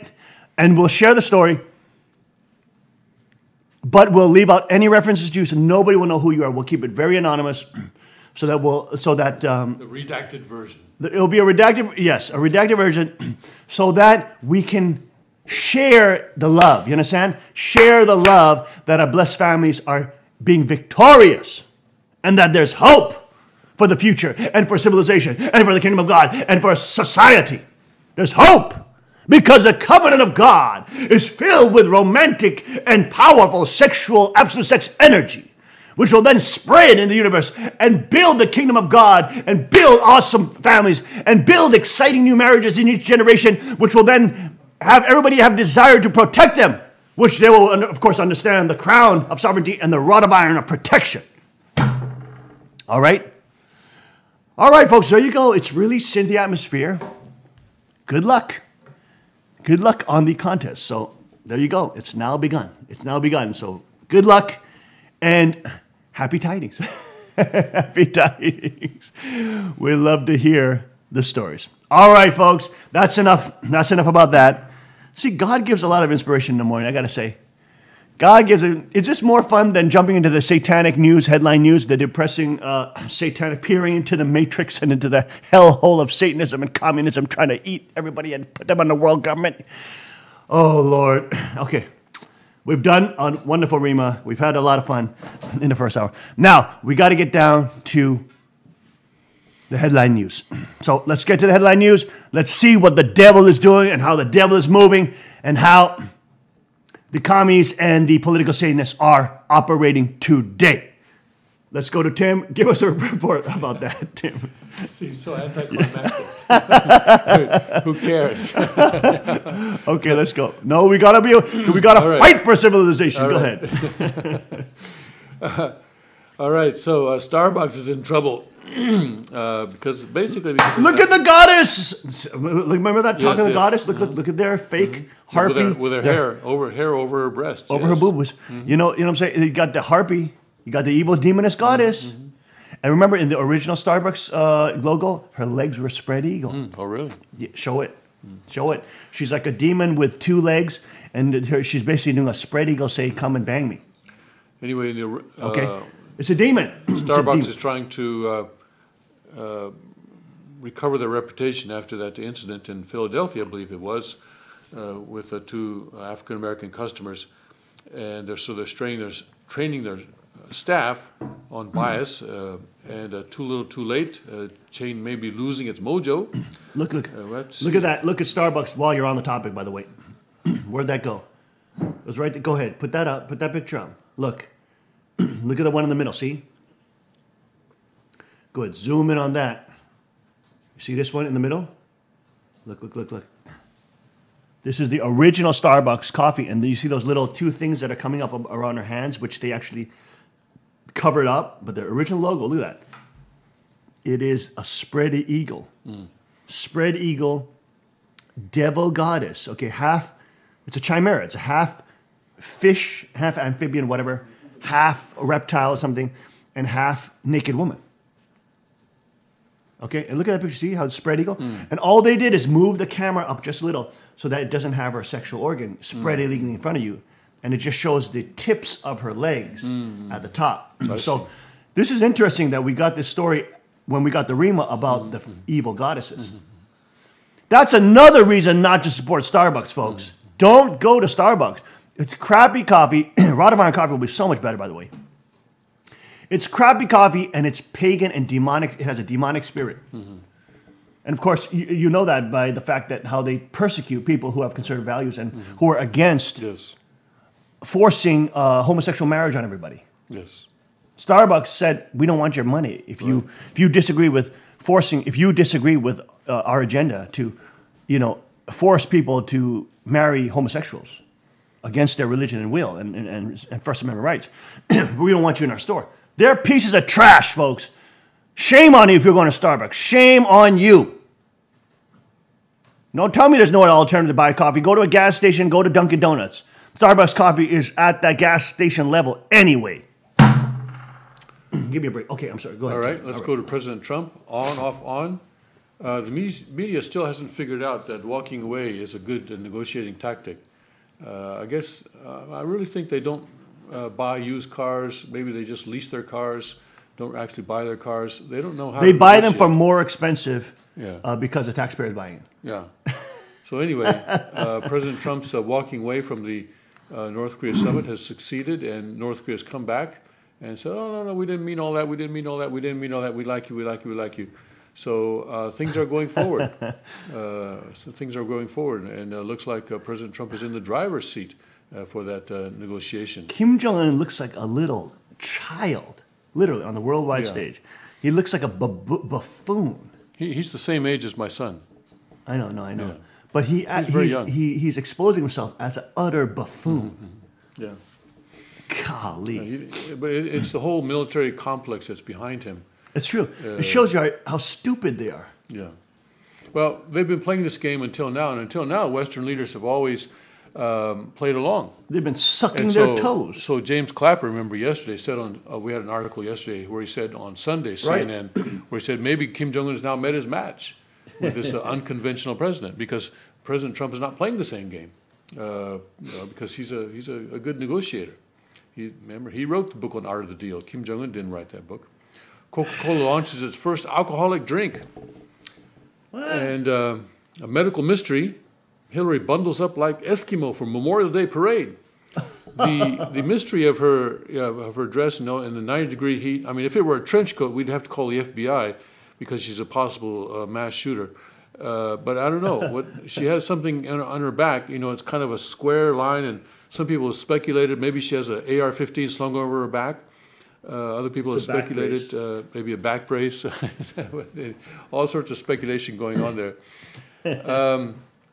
When President testified, people in the room recalled Clinton's 1990 interrogation. 2020 Democratic poll, Oprah is tops, Michelle Obama second, but that poll actually considers those to be unlikely candidacies. But Democrats are thinking about who to put up against President Trump in 2020. Power outage strands roller coaster riders. Let's see here. Thank you. No viruses found in my computer. TV journalists and covering storm die when a tree falls on their car. Sorry to hear that. That's part of the job. That's the risk that you take when you're a journalist. Vogue threatens Hawaii because out of that volcano. Lava flow stalls, sparing geothermal plant from more damage. Already lava has covered one well that they have there. And homes were built decades ago despite the geologic threat. Oh, come on. And study AI better at finding skin cancer than doctors. And Studio 54, remember that? That was a thing back in the 80s. It was a famous nightclub in New York. It was basically an orgy club. Yeah, basically an orgy club, yeah. Anyway, the co-founder of that tells all in an upcoming documentary. It was also a kind of a drug club as well. Media blackout as Trump Congress makes significant progress on agenda. 44th House Republican retires. I think this is the guy who said he acknowledges that he's an alcoholic and he's retiring, not going for re-election. Beast, TMZ, and the Trump elevator tape. Porn star lawyer complicates Michael Cohen probe. Chelsea Manning tweets suicide note, pictures of self on ledge of tall building. Well, people who change their sex do tend to have a higher suicide rate than others. Red flags are suddenly soaring in the markets. Yeah, it's coming. We know it's coming. Maybe coming soon. Inside the battle for CBS, okay, China steps up pace in new nuclear arms race. 3 dead as gunmen shouting Allahu Akbar launches cafe attack in Belgium. There you go. Yeah. But Right. it's nothing to do with Islam. It had nothing to do with Islam, though, right? Oh, Lord. Lord mercy. The Russian oligarch Roman Abramovich has granted Israeli citizenship, and the inside billionaire doomsday bunkers, swimming pools, cinemas, wine vaults. LeBron James, Drudge is a fan of the Cavaliers, you can tell. Keeps posting about LeBron James. Game 7 matches were the highest ever NBA ratings on ESPN. And nightmare, Brazilian president insists into the truck strike. A nation in ruin. Yeah, Brazil is in trouble. Boom, Nixon Western White House for sale at $63 million. Meanwhile, solo soft, will Disney rethink never-ending Star Wars blitz? Maybe. That's an incredibly old franchise now.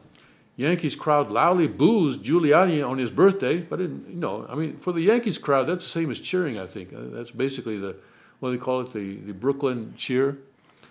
Farrakhan calls for an end to white men. Black woman goes on angry rant against Jewish man on a subway. And when charm offensive from Facebook just turns into being offensive, yes. Drone use by police skyrockets. California debuts digital license plates that cops can track. Wow. Not good.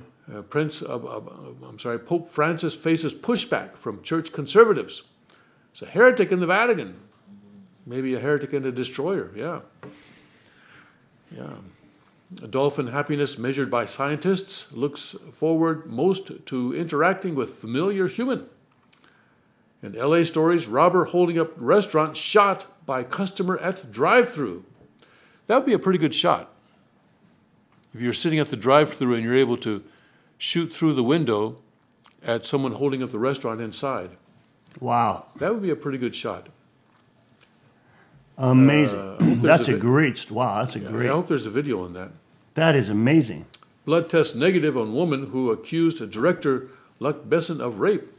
That's where marksmanship, of course, is critical. Wow. Yes. He had to shoot through the drive-through window and get the bad guy. Wow. That's what it looks. That's what the headline suggests, anyway.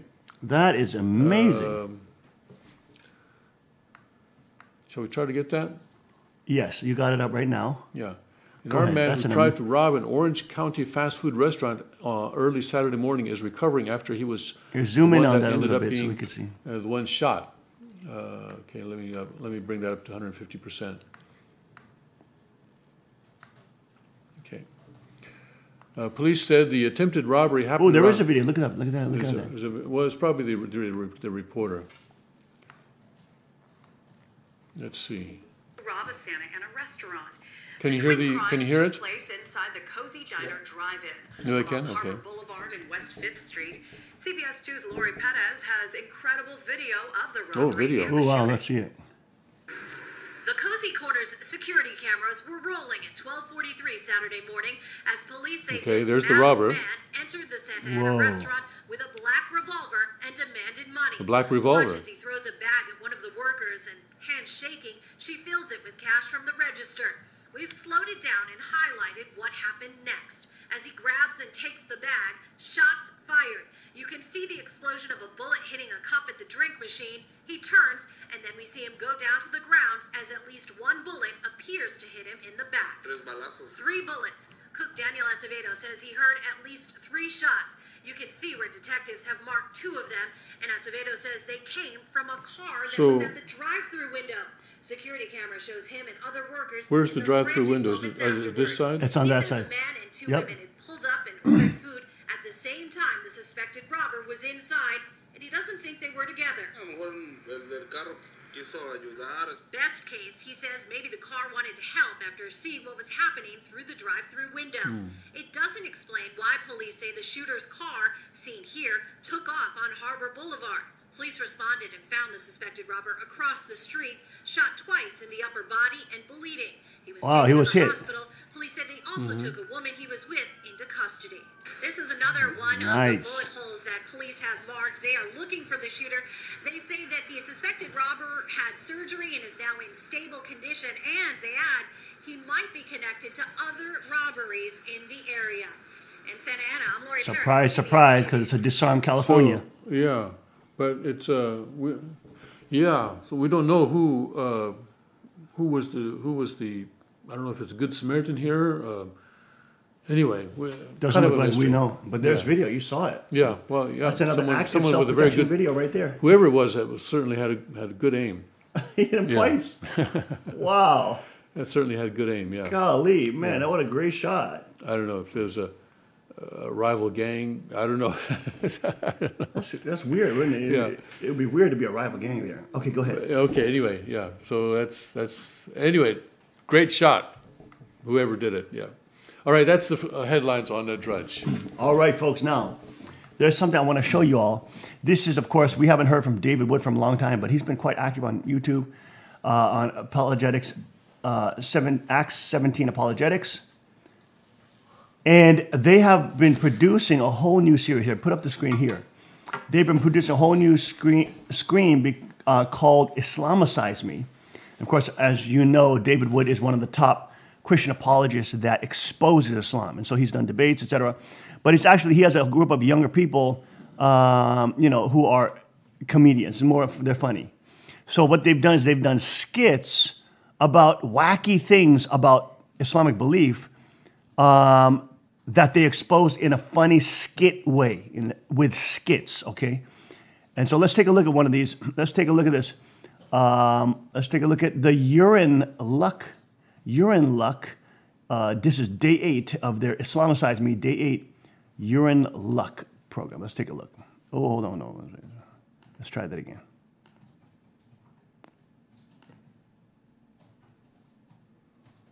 Volume. We got volume or no? One more time. Volume, boys. قد لاح فجرا فالركب النصر المبين دولة الإسلام قامت بدماء الصادقين.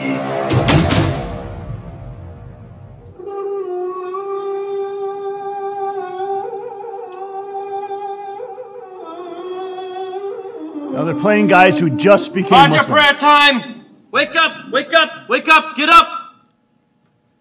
They're playing 3 guys who just became Muslim, right? So they're trying to learn how to be Muslim. Fajr prayer time! Get up! Come, come, come!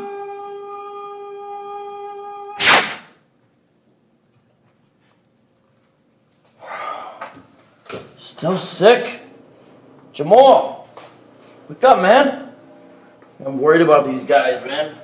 Both my friends, all this stuff we've been doing has got him real sick. He's been in the bathroom for a few hours now. I took these prescription antibiotics, man. It really helped me. But they won't take it. They said it's kaffir medicine. I don't know what to do, man. Jamal! Wait a minute. Backpack will tell me. They have a magic backpack. What do I do if my friends are sick, but they won't take any kaffir medicine? How do I help them? Backpack is a backpack. I'm the nigga, the Mac attack backpack. With this sack, reacts I'm like a maniac. I got stacks of facts to keep y'all on track. Here's something. Sunan Nasai 307. It was narrated from Anas bin Malik that some Bedouins from Urana came to the Prophet and became Muslim. But the climate of Al-Madinah did not suit them. Their skin turned yellow and their stomachs became swollen. The messenger of Allah sent them to some pregnant camels of his and told them to drink their milk and urine until they recovered. Then they killed the camel herder and drove the camels away. The messenger of Allah sent people after them, and they were brought back. Their hands and feet were cut off, and their eyes were smoldered with burning nails. The commander of the believers, Abdul Malik, said to Anas, when he was narrating this hadith to them, were they being punished for kafir or for a sin? He said, for kafir, Sahih. So, if you've got a sickness that you can't cure, Muhammad says the solution is camel urine. Sounds like I need to make a trip to the zoo. First I gotta pee.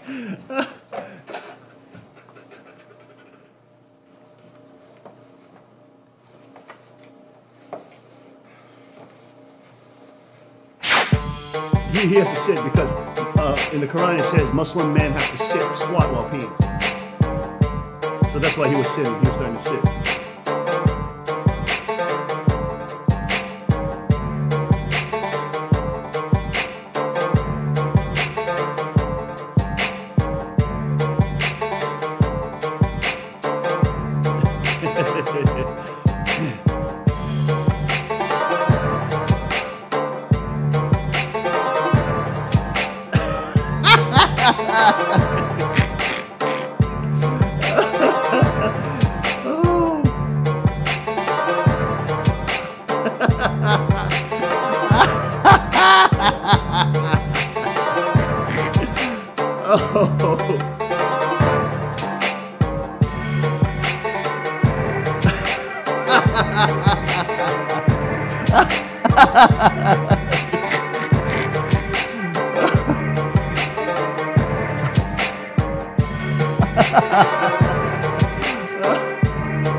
Jamal's still like this, super worried about him.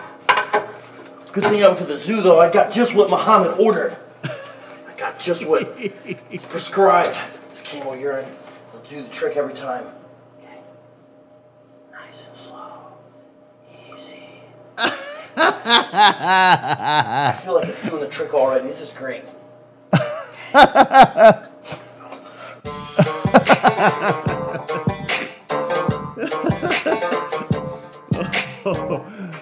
Oh my God! There in no time.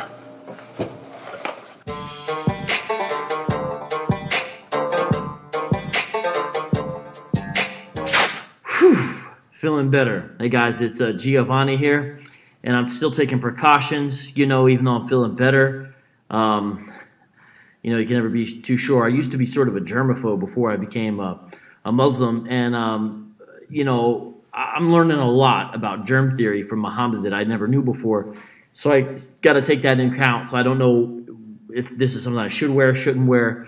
But there's a lot to learn. I mean, look at all these books. You know, I mean, that's quite a lot, right? So I'm still going through the sources, and I can't find the backpack anywhere right now. But anyways, to celebrate, got some shirts. I just wanted to show you these. Check this out. Religion of Peace. Yeah, it's awesome, right? Kind of like a get well gift to myself. I was wearing out and about, and the guy tried to be funny, you know, make a joke.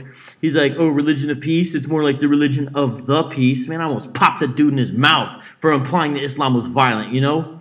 Talking about Islam that way. But there's some other ones. This is a great one. You know, this is for Dennis. 100% halal.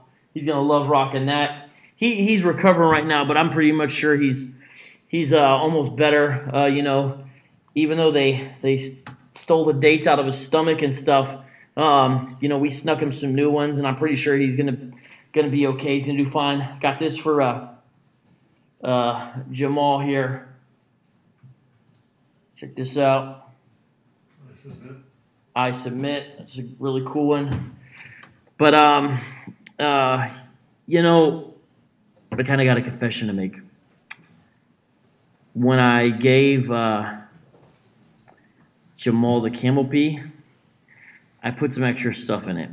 Originally, I was going to put this, but I changed my mind. I didn't end up using that. I ended up using this stuff. It's like a concoction of antibiotics, and I snuck it in there, and I'm, I don't know. I'm just worried. I don't know if that's okay. You know, I'm still learning what it means to be a Muslim and everything. And I didn't really tell him. It's kind of deceptive. So I need your guys' help. I need you guys to tell me if it's okay to be deceptive as a Muslim. You know, is that okay? Can I deceive? You know, I just want to know from you guys. Help me out in the comment section. Let me know, like, tell me, maybe you know some sources I don't know. Is it okay if I lie, you know, stretch the truth, deceive as a Muslim? You know, because I don't, like I said, I don't know. So if you guys could let me know, just leave some comments below. No, this is his crew. Let me know, you know. He comes out and does if that's cameos. okay, if it's a problem. and I'll listen to you guys. I can't find that stupid backpack anywhere. And like I said, look at all this stuff. I can't go through all this. So just leave. Okay, that's one of them. Now, hold on. Now let me show you another one, which will shock you too.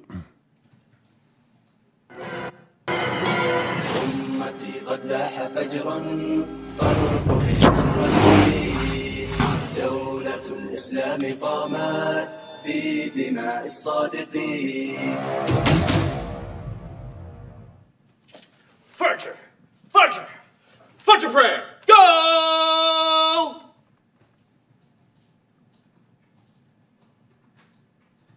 Yeah. So the whole point of that story is that, see, the guy didn't even really understand, what was going on in the first place.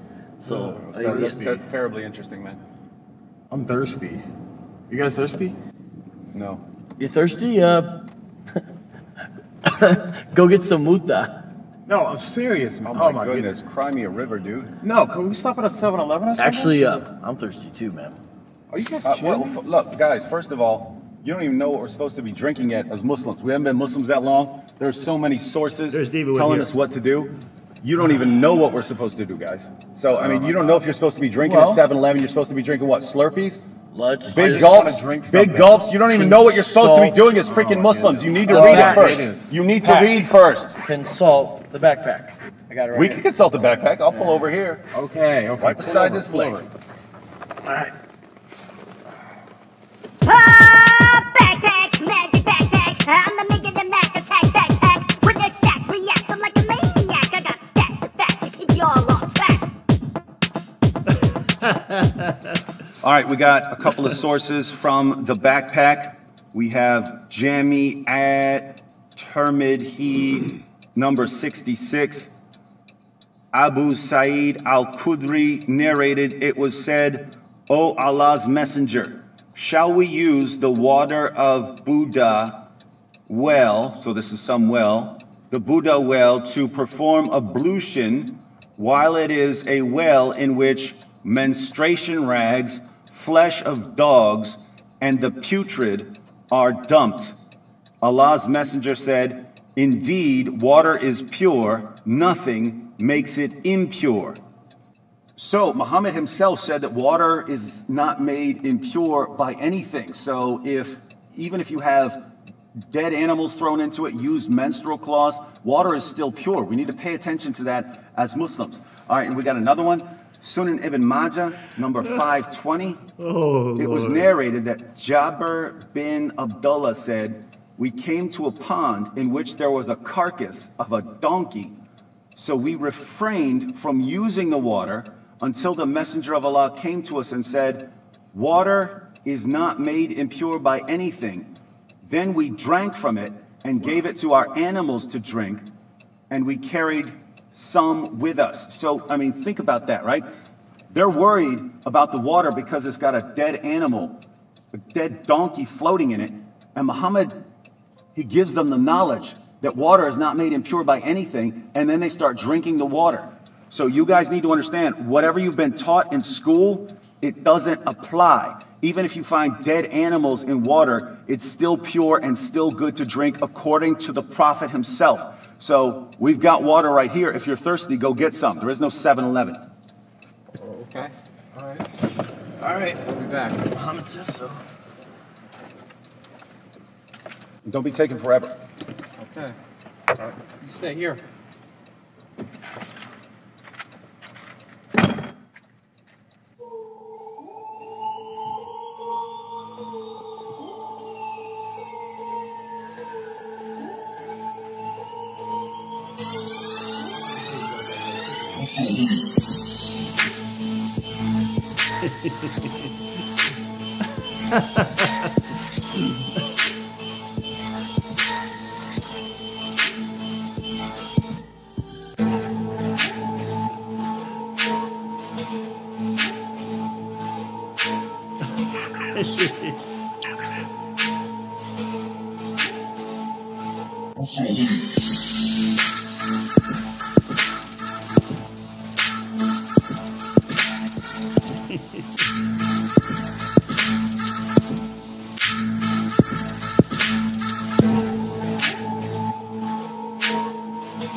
Oh, Lord.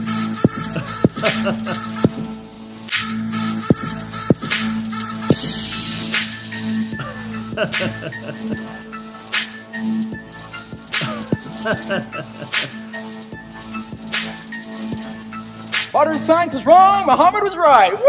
Aquafina ain't got nothing on Muhammad's recipe. Word. Allahu Akbar, man.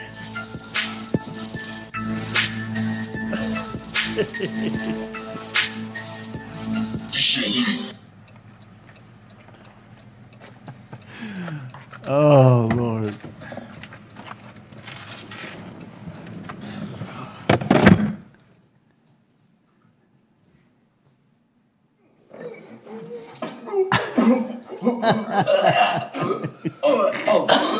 What the heck is wrong with you two? Did you catch the flu at the exact same time? Why didn't I get it? Ever since we drank that dead carry-on filled water. Oh no. There's only one possible explanation. Some Jews must have poisoned our dead animal carcass water.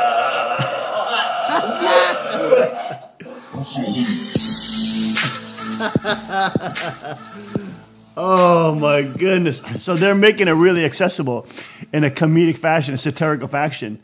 Of course, getting death threats while doing it as well. Exposing the insanity of some of these beliefs.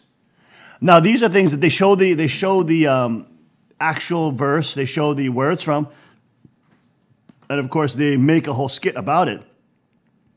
But it's shocking. Now, the real reason why I want to show you that is I want to show you, they mention in that video, they say, oh, get your mutta. You may not know what that is. We're getting to that.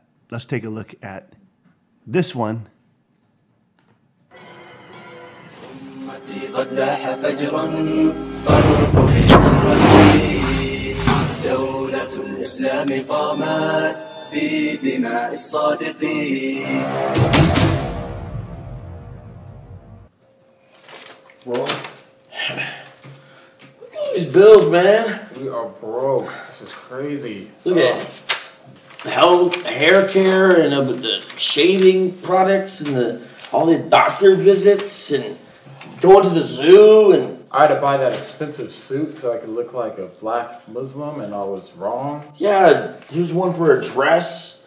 I mean, Oh, my goodness. so much here.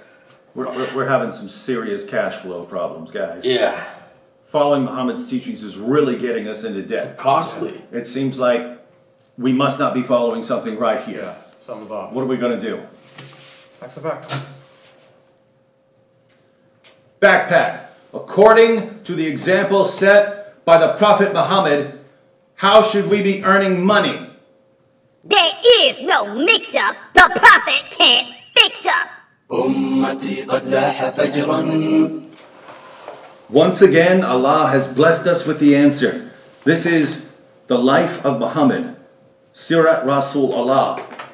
And we can read the passage.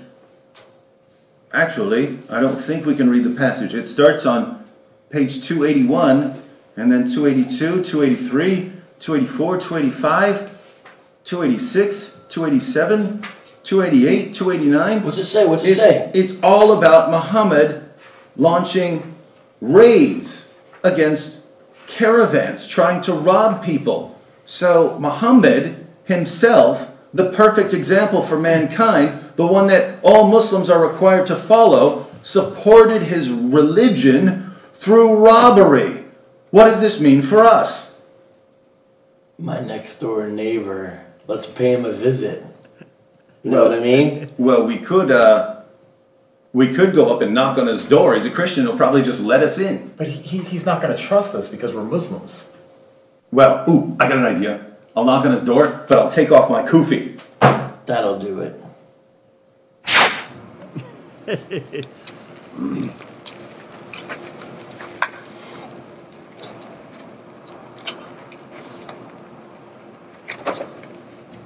Yes? Excuse me, sir. Do you have any gray poupon? But of course.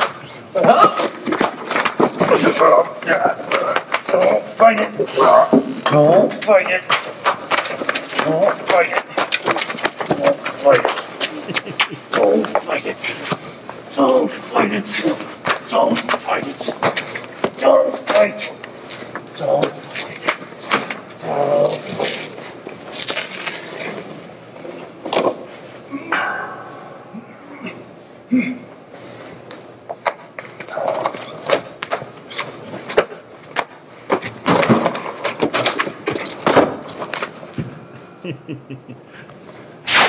All right, I have to say I'm a little disappointed in your performance.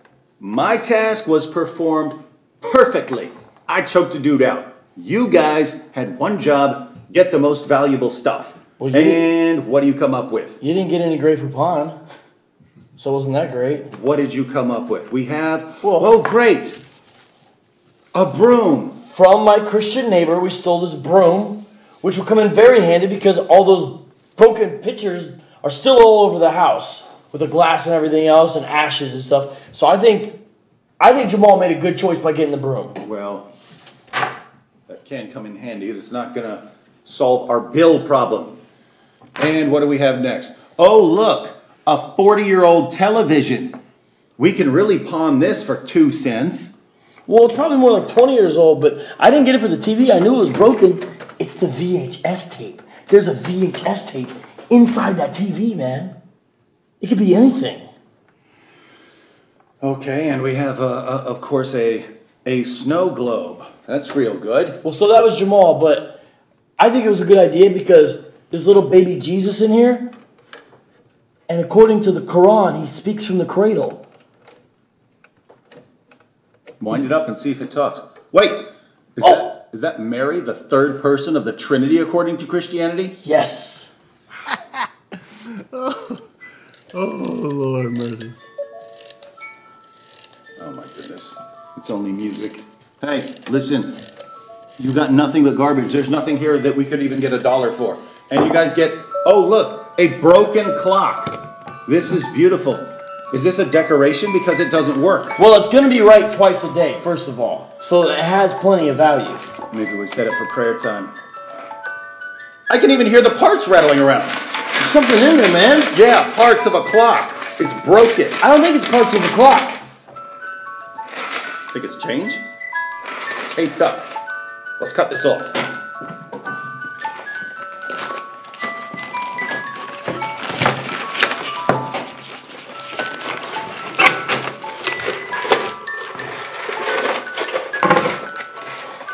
Oh, nice. What's it say? What's it say? What's it say? Oh my goodness. It's a safe, dude. Why did you go to Canada? Money for starving kids. That's us.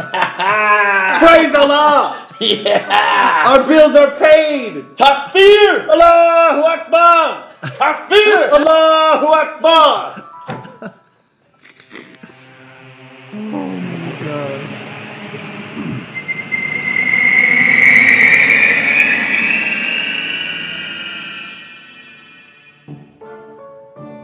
And then they have the liberals. Look at the liberals. Watch this. This is funny. This is how the video ends.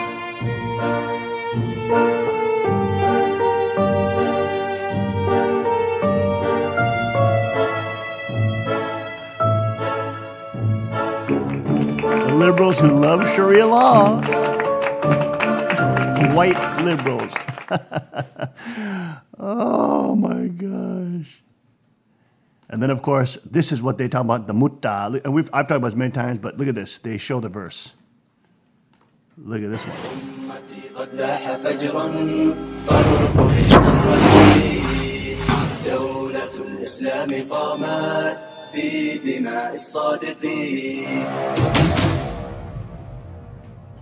Yo, Gio, ever since we jacked your neighbor, we got more money than we had in a long, long time. Allah is really blessing us for our faithfulness and following the example and pattern of Muhammad by robbing people.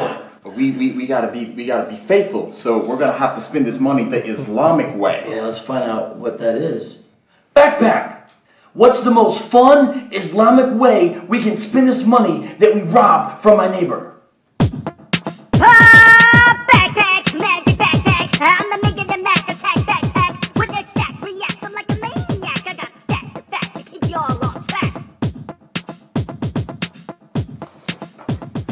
Sahih Bukhari 5075. Narrated Abdullah. We used to participate in the holy battles led by Allah's messenger, and we had nothing, no wives, with us. So we said, shall we get ourselves castrated? He forbade us that, and then allowed us to marry women temporarily by giving her even a garment. And then he recited to us, O you who believe, make not unlawful the tayyibat, all that is good as regards foods, things, deeds, beliefs, persons, whichever Allah has made lawful to you. So what this seems to be saying is that we can have temporary marriages, have sex with the women, pay them in, say, a coat, and we better not stop ourselves from doing this because the Prophet recited a Quranic verse saying, do not forbid these things. I've heard some of the brothers call this muta. Pound it. Ain't nothing like Islam, you heard me?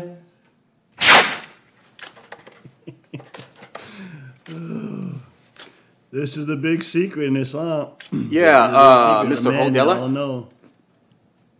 Huh? Oh, Dilla. Oh, okay, Mr. Hodilla. Hey, how you doing? So, my name's Jamal, and I'm here with my friend Gio. We're a couple of Muslims looking for a woman to be our wife for the night. Muta. No, just one. We can share. We're Muslim. Make sure. Can you hold on for a minute, please? Sharia compliant. Make sure she's covered. Burqa. Okay. Yeah, so my friend and I want a Muslim woman in a burqa. Okay. Okay, 1 second, let me see. He says that it's $20 extra for role play. Role play. I don't know what that is, but we got it, so let's do it. I don't either. Okay. Move on. Okay, yeah, we'll take it. That's fine. 1 hour? Sure. Yep. Okay, thank you. Muta. Yeah, buddy.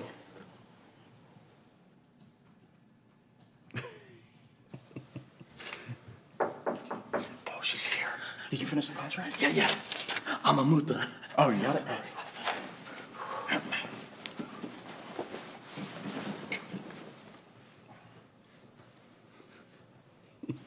Come in, it's unlocked.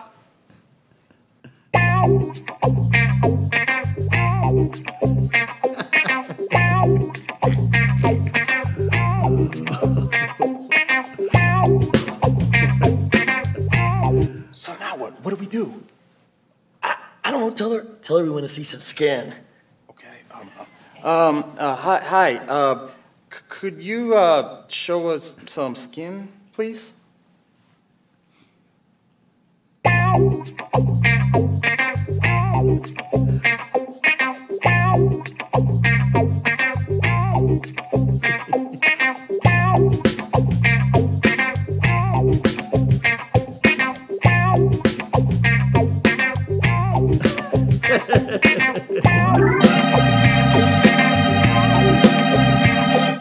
Talk about a jihadi, you know what I'm saying? She is the bomb. IEDBOMB.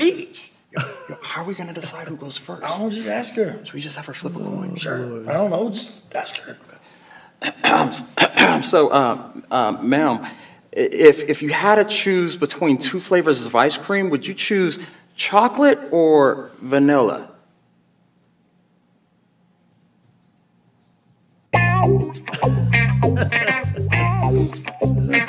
Well, how about a swirl?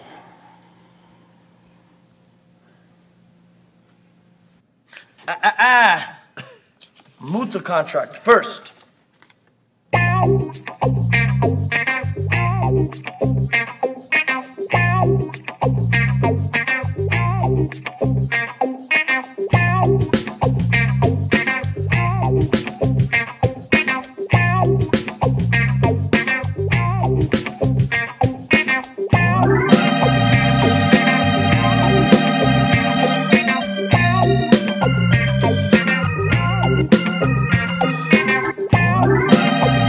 Just do it! Don't let your dreams be dreams. Woo-wee! Woo! That was wild. Why am I smiling? Why are you happy? Because Little Debbie. Because Muta.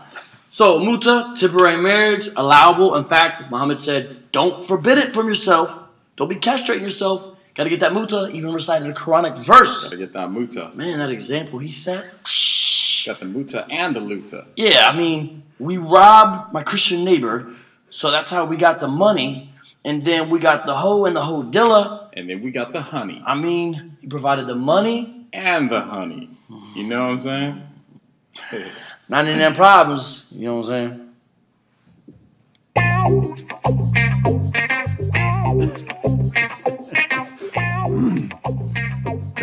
There you go. And that's why David Wood and their team get so many death threats, because they're exposing Islam. They're exposing the reality of what Islam teaches. Now, do all Muslims practice? Of course not. But is this allowed? Are these things allowed? They're in the scripture. They're in the scripture.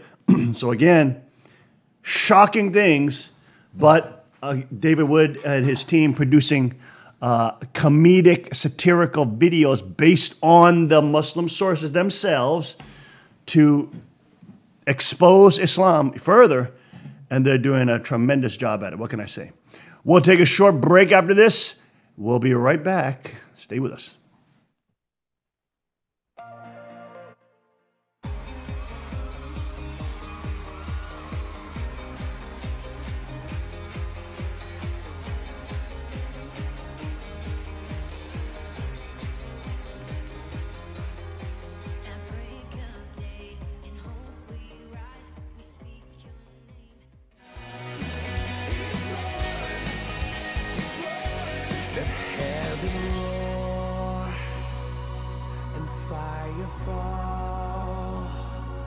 Shake the ground with the sound of revival.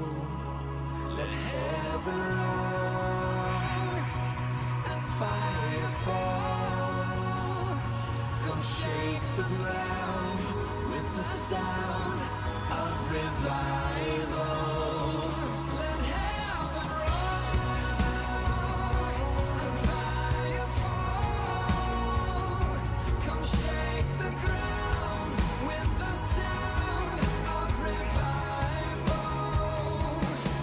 Our God's not dead, he's surely alive. He's living on the inside, roaring like a lion. God's not dead, he's surely alive. He's living on the inside, roaring like a lion. God's not dead, he's surely alive. He's living on the inside, roaring like a lion. God's not dead, he's surely alive. He's living on the inside, roaring like a lion. He's roaring like a lion. He's roaring, he's roaring, he's roaring like a lion.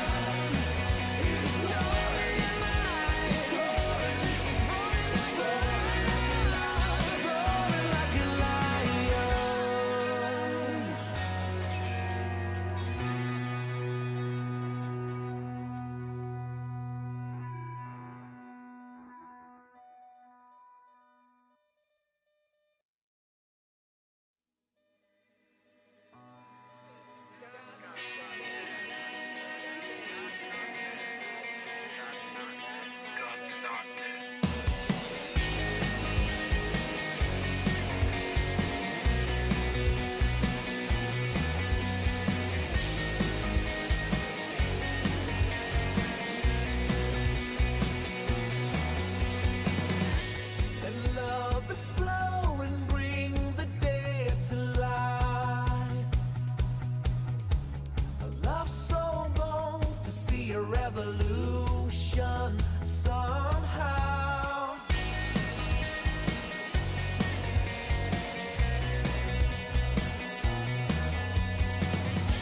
Let love explode and bring the dead to life.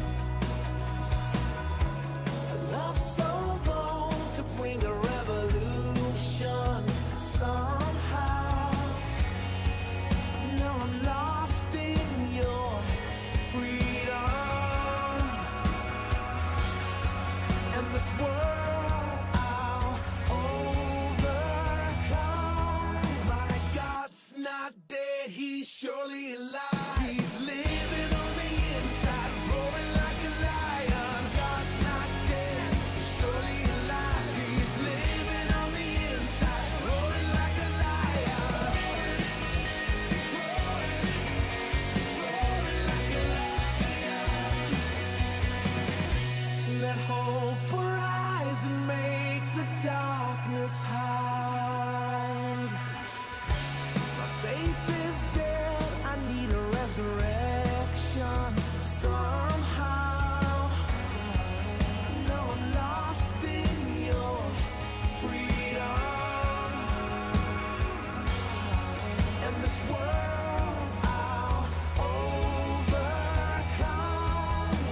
fire fall.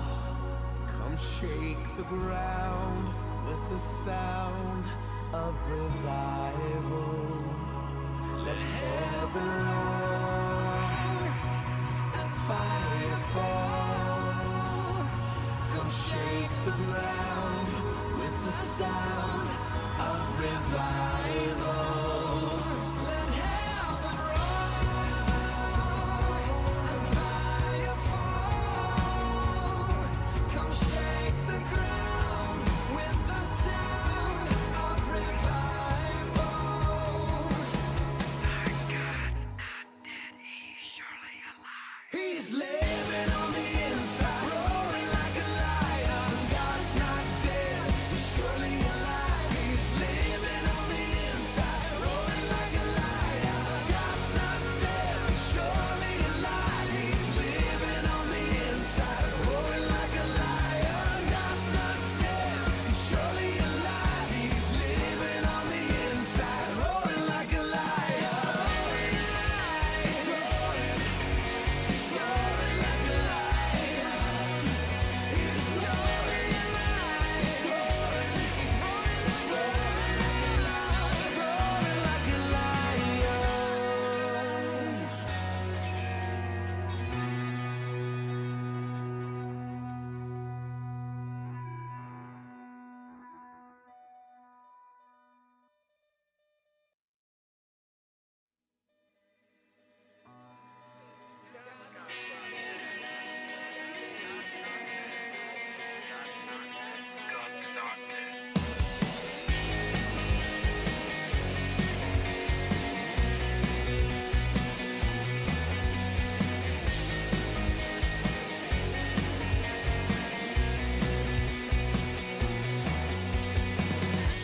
Let love explode and bring the dead to life. A love so bold to see a revolution somehow.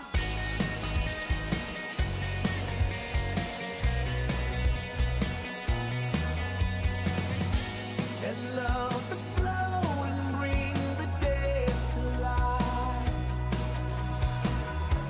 A love so bold to bring a revolution somehow. Now I'm lost in your freedom, and this world I'll overcome. My God's not dead, he's surely alive. He's living on the inside, roaring like a lion. God's not dead, he's surely alive. He's living on the inside, roaring like a lion. He's roaring, he's roaring like a lion. Let hope arise and make the darkness hide. My faith is dead, I need a resurrection somehow. Now I'm lost in your freedom,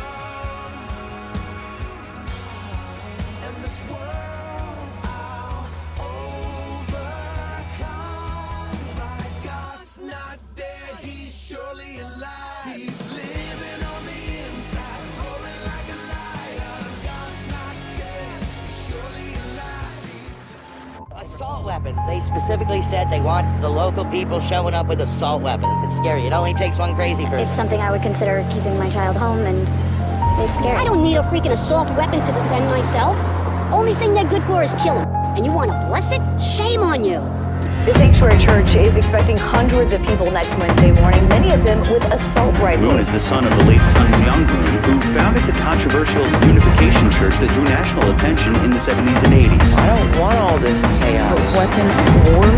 A weapon of mass destruction. Pickles for peace sounds just as absurd. Do you trust these lunatics? The bullets are on your head. But they're worshipping a weapon. 세계 선교 본부장 팀 멜더입니다. What kind of joke is that? Bozo, give me a break. It's ridiculous. They're freaking liars. All the demons are howling. We have now become the most famous church in the world, folks.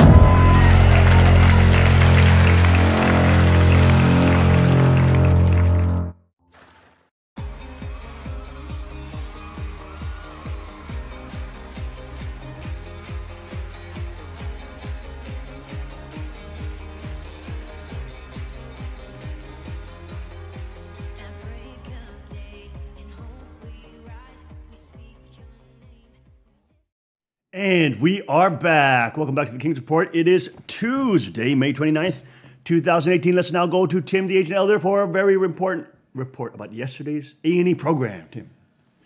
All right, yesterday evening at 10 o'clock was the first in the installment of A&E's Cults and Extreme Belief series. And they covered the, the NXIVM. And here they have a photo of the leader of that group. Meeting the Dalai Lama. Meeting the Dalai Lama. So really, yeah. So they're also, sort of sucking up to the Chinese as well, to the Beijing Communist Party. Wow. By showing the Dalai Lama in connection with this sex cult. I think that was probably intentional.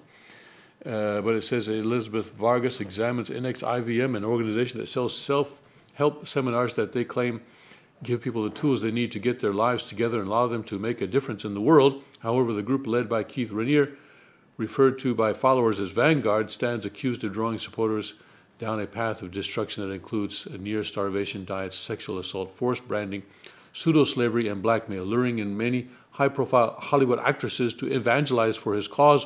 Over his 20 years in operation, Raniere was recently arrested in Mexico and charged with sex trafficking, among other crimes. Former members of NXIVM share harrowing experiences of manipulation and sexual violation. So that was last night's program. And then next week, they're going to cover the Jehovah's Witnesses. There's been some cases of child sexual abuse among the Jehovah's Witnesses. Let me get that back here. I thought I had it prepared. 10 p.m. next week. Well, actually, next week it's going to be at 11 p.m. And they're going to cover Jehovah's Witnesses. Former Jehovah's Witness Romy Maple, a survivor of child sexual abuse, embarks on a journey to uncover why her pleas for justice were systematically ignored by top members of the organization. And as I look at the information that A&E is putting out on this, I see that they seem to be focusing on former members. And current sort of members and leaders are only brought in kind of, it says, to give a perspective. Each episode will take an immersive look at one currently active group through the eyes of past devotees and get perspective from believers and leaders that are still inside. So the main focus is on past devotees. There you go. They may not even take anything from your interview. Exactly. That's why I showed the whole thing, just to make sure that everybody knows that they did it. So someone like, I noticed that in the trailer they had Samuel Park. So was that Samuel Park? That's what I thought. Yeah. So he may actually be the main character in their presentation. We don't know. So anyway, so that's Samuel Park. Yeah. So we'll have to see. The guy in the trailer who says, "Oh, there could be another Waco." This kind of a thing. Yeah. Right. Yeah. So anyway, that's what happened on A&E last night. There's a new story up on Drudge that Kim Jong-un is sending his right-hand man to Washington this week. His spy chief, former spy chief, North Korean leader Kim Jong-un has dispatched one of his top aides to the U.S. for talks ahead of his planned summit with Donald Trump next month. Actually, yes, next month, still May. According to a person familiar with the issue who asked not to be named because the trip isn't public, Kim Yong-chol, North Korea's former spy chief, would become the highest-ranking official from the isolated nation to visit the U.S. since 2000, when Pyongyang sent Vice Marshal Cho Myung-nok to meet with President Bill Clinton. Yonhap News Agency reported Kim Yong-chol will meet U.S. Secretary of State Mike Pompeo, with whom he dined in Pyongyang earlier this month. The veteran official's trip is another sign that preparations for the on-again, off-again June 12th meeting in Singapore are moving forward. Just 3 days after Trump abruptly called off the unprecedented meeting in a letter to the North Korean leader, the president appeared to confirm the talks were back on. Kim Yong-chol accompanied Kim Jong-un at all of his recent meetings with both Chinese President Xi Jinping and South Korea President Moon Jae-in. According to North Korean state media reports, South Korea said today it wasn't aware of the trip by Kim Yong-chol, who is vice chairman of North Korea's ruling Workers' Party Central Committee. That's the Communist Party in North Korea. He's set to land in New York on Wednesday on a flight from Beijing, Yonhap said. Chinese Foreign Ministry spokeswoman told reporters in Beijing she has no information about Kim Yong-chol's visit. So Diplomats are lying all over the place. We don't know. We don't know. But anyway, it looks like things are moving forward. Can I do this story on Trump? This is a Washington Times story this morning. Trump sees Congress buck tradition of legislative loafing, makes significant progress on his agenda. Usually in a midterm election year, not much gets done in Congress because for many reasons. The members are worried about campaigning, so they spend a lot of time at home, and also they don't want to rock the boat. They don't want to do anything that might give the other side some credit or something like that. But this year is different. While much of America wasn't looking, President Trump and Congress actually have been getting some work done together.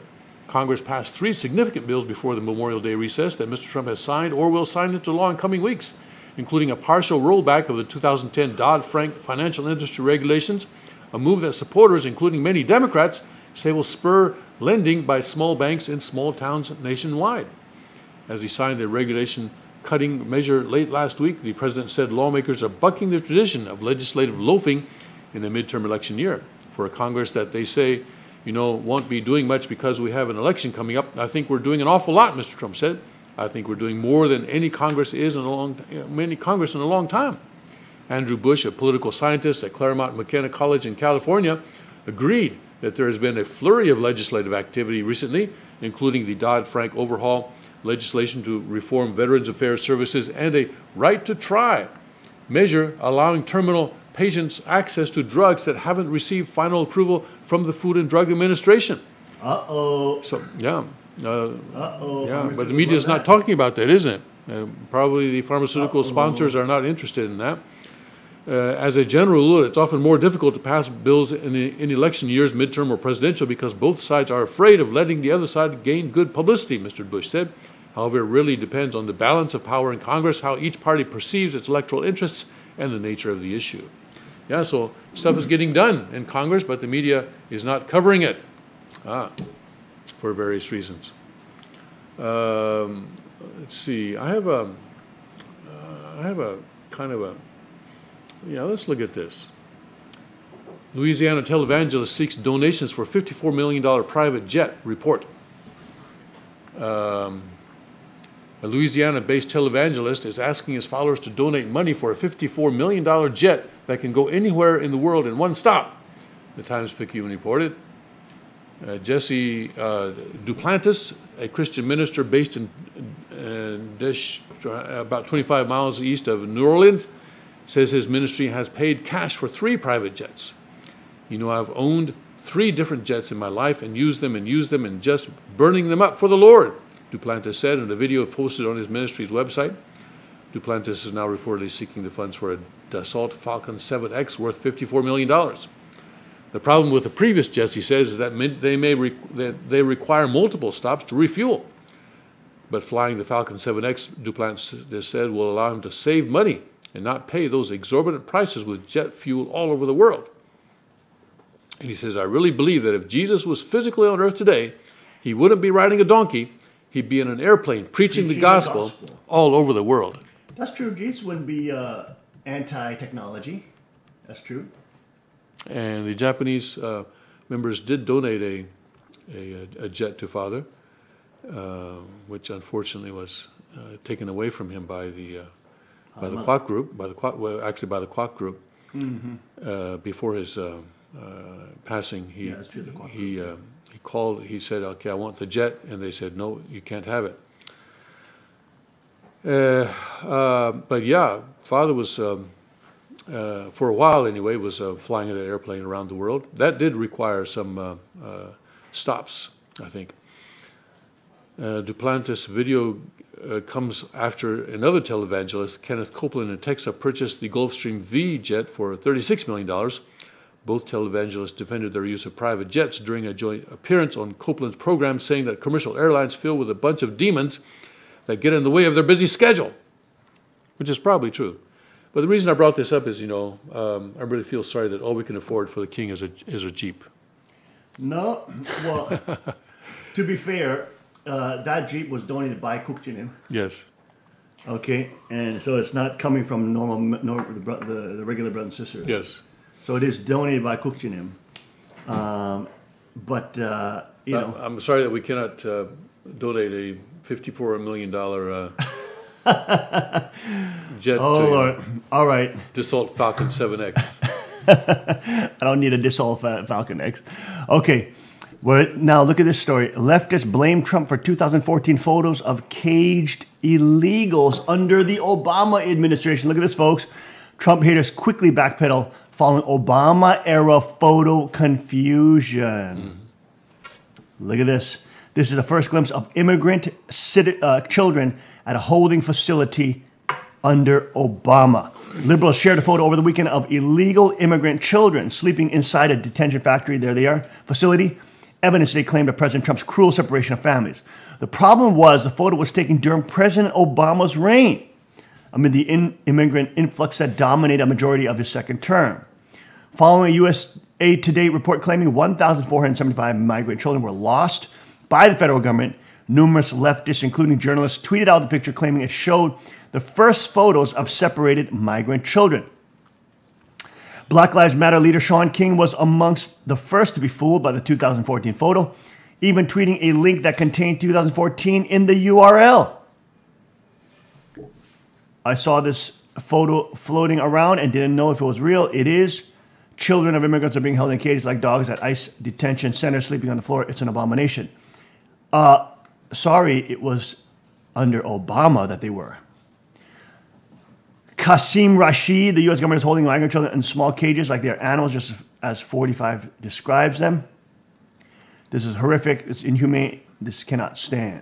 Again, wrong picture. Linda Saussure, take a look at these photos. Wow, so you have real leftist figures totally falling for this clip. The photo was taken at an ICE detention facility in 2014, during which over 1,000 illegal immigrants flooded the southern U.S. border, taking advantage of Obama's lax immigration enforcement. A CNN reporter who breathlessly tweeted the photo later deleted it and claimed she didn't mean to give the impression of recent photos. Twitter users with screenshots on her original post quickly corrected her. Deleted previous tweet because it gave impression of recent photos there from 2014.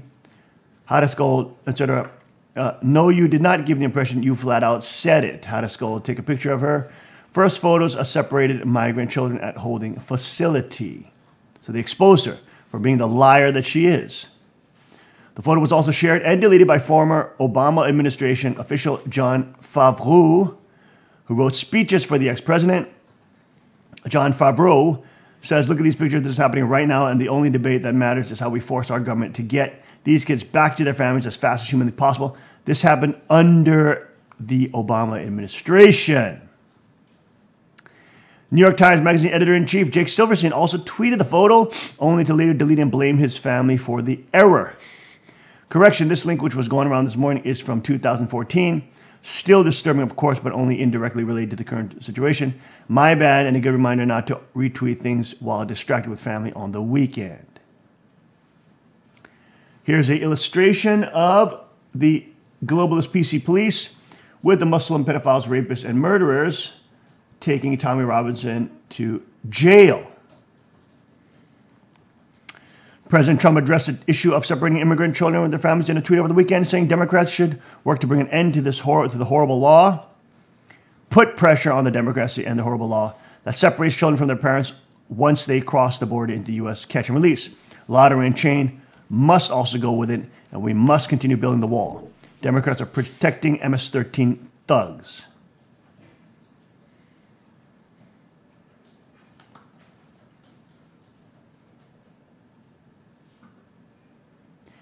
This must be when the Fed's Eric Holder threatens an InfoWars reporter.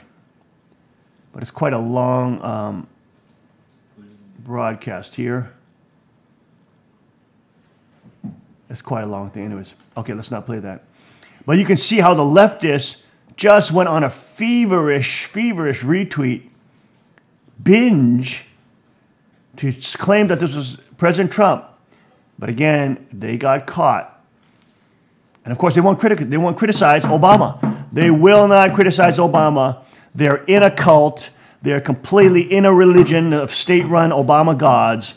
These people are in a cult. They need to be deprogrammed. They need to be set free. Watch the King's Report. Is the antidote. Tribute to Tommy Robinson. I am an Englishman. Moving speech from British crime show parallels Tommy Robinson's patriotism. Activist Tommy Robinson has been disappeared and imprisoned for reporting on a Muslim pedophile rape gang trial over the weekend. Additionally, the British government has ordered a media blackout of Robinson's arrest and threatened to jail any British citizen who talks about it. Wow. Wow. That's incredible. The UK is officially a totalitarian state. Let's take a look at that speech from a 2002 BBC crime drama, NCS Manhunt. Let's take a look at that.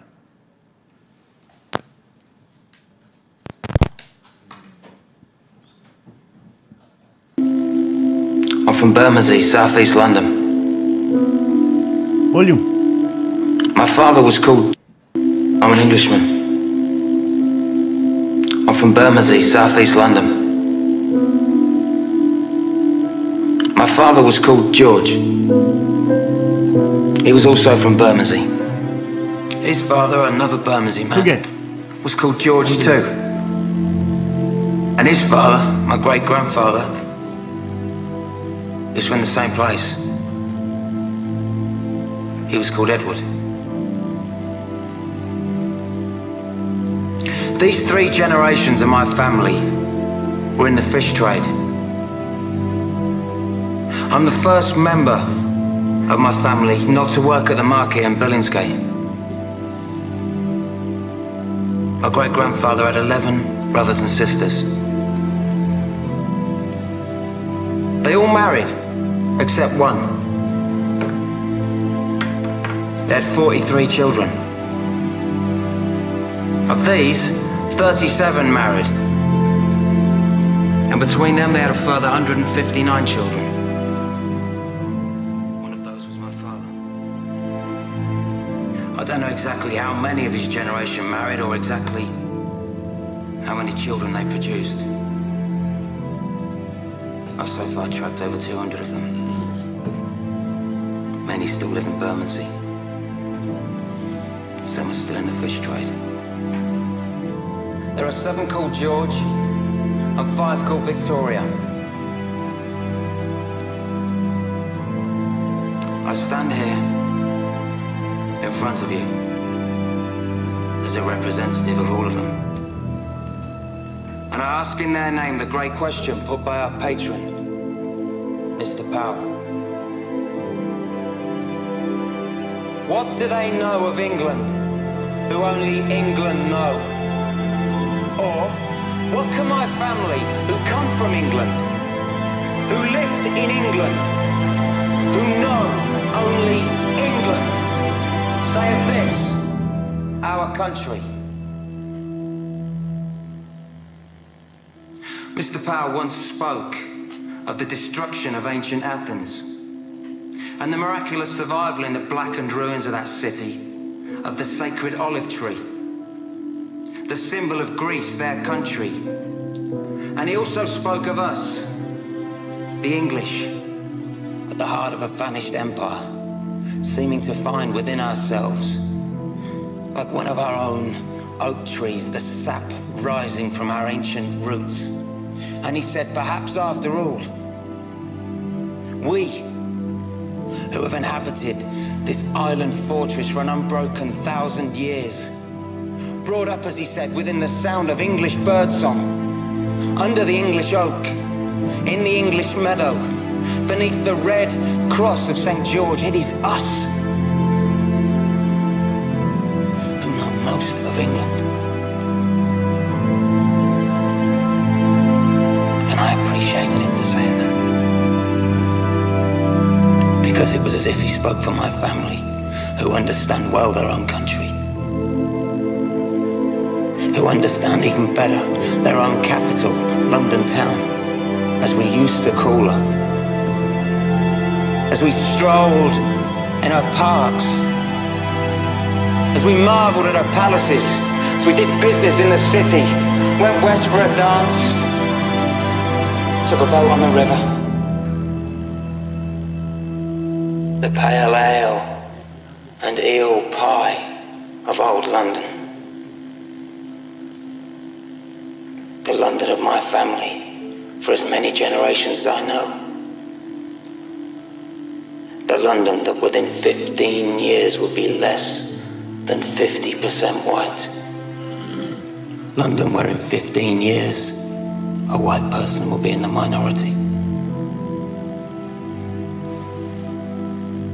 Am I racist? No. Do I have anything against people of other races? No. Would I prevent them from coming into my home? No. So what then is my gripe? My gripe. And I speak on behalf of 7 men called George and 5 women called Victoria. My gripe is quite simple. My gripe is that we were never asked. My gripe is that we were told, not asked. And every day we are told again and again how we are to be and how our country is to be. We're told by them, and we know who they are. They're English too. They're the class that has always set themselves apart. They're the class that has always taken whatever they wanted for themselves. And now they are the class that is giving England away.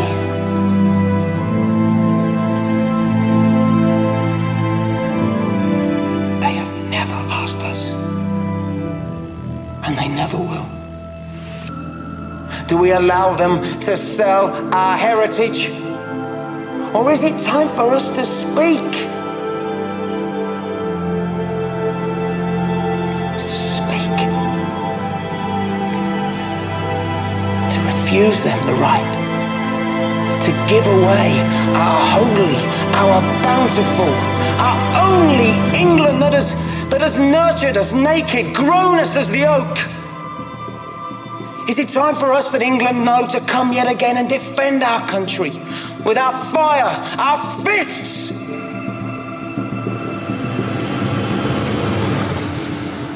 Is it time for our sons to rise again?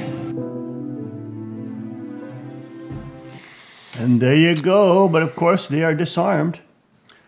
Well, I have some thoughts. Mm-hmm. Go ahead, Tim. I mean, you can say that, well, you know, a lot of this is a natural historical consequence of British colonialism and imperialism. It was. Yeah, because the people that he's talking about from India, Bangladesh, from African countries, many of the immigrants are from former British colonies. Not all, obviously. Even the ones from the Middle East, because Britain was an imperial power in the Middle East as well.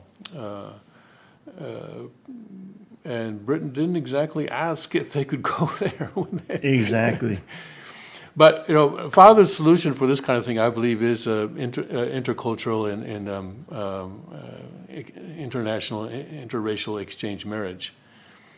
I think that would probably be the way to approach this in the long term.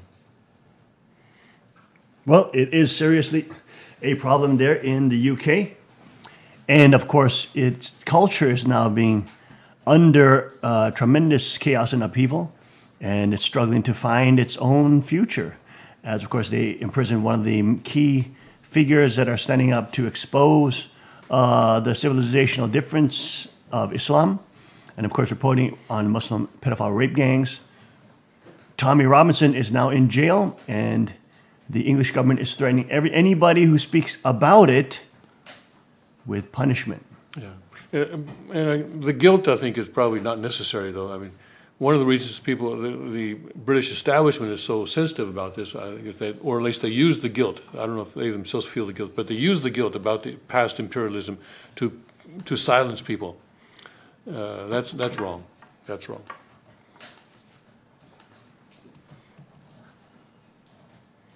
Let's see Tommy Robinson's first message from prison. If there is a law passed, that law is going to come with problems. And so I put up the video, and there is a metal blog that has had an issue. I just won't go away, apparently. 20 years of being in the same band, and 10 years of these guys dogging me because I won't stop. And it doesn't look like that's it. That looks like a live. InfoWars has that problem sometimes. Also, in other news, President Trump had a Memorial Day speech and proclamation yesterday. POTUS honors military members who died in defense of freedom. We had an American-style barbecue last night, and we prayed for all the fallen soldiers and made sure all the kids understood what Memorial Day means, that it's a day to remember all the people who died for us, all the brave men and women, obviously less women, but the majority of 90+% is men, who die for us to keep this country free. And of course, they come back home. If they ever do come back home, unfortunately, they come back home to a growing communist America, which is the biggest urinating on their grave, the biggest defecating on their legacy. But that is, of course, the state of affairs and how the foreign takeover group is trying to push America to pursue communism in order to implode it and bring it submitted under the world government system, under the UN, EU, and you name it. President Trump delivers a Memorial Day speech at the tomb of an unknown soldier in Arlington, Virginia. Let's take a look at, oh no, that's the ceremony is too long. 3 hours, 13 minutes.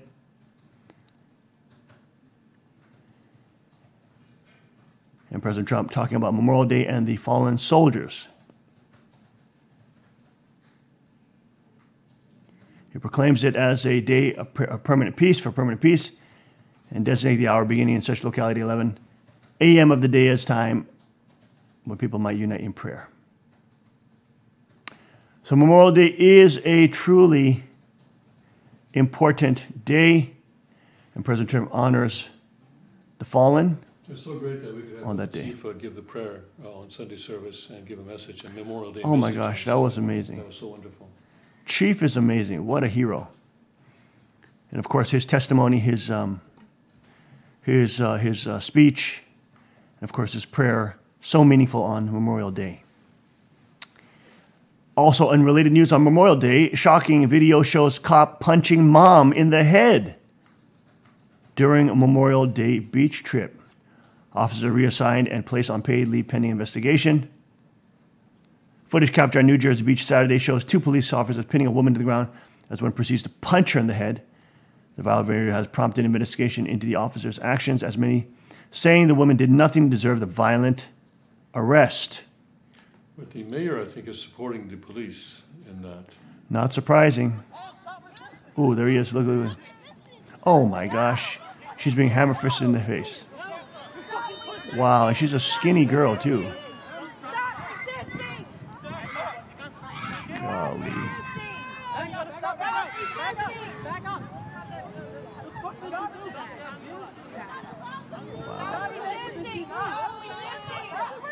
He pounded her, definitely. He grounded, pounded her in the face.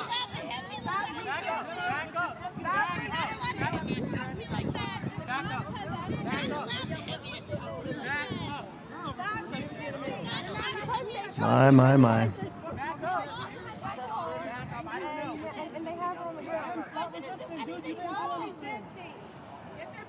Skinny little girl.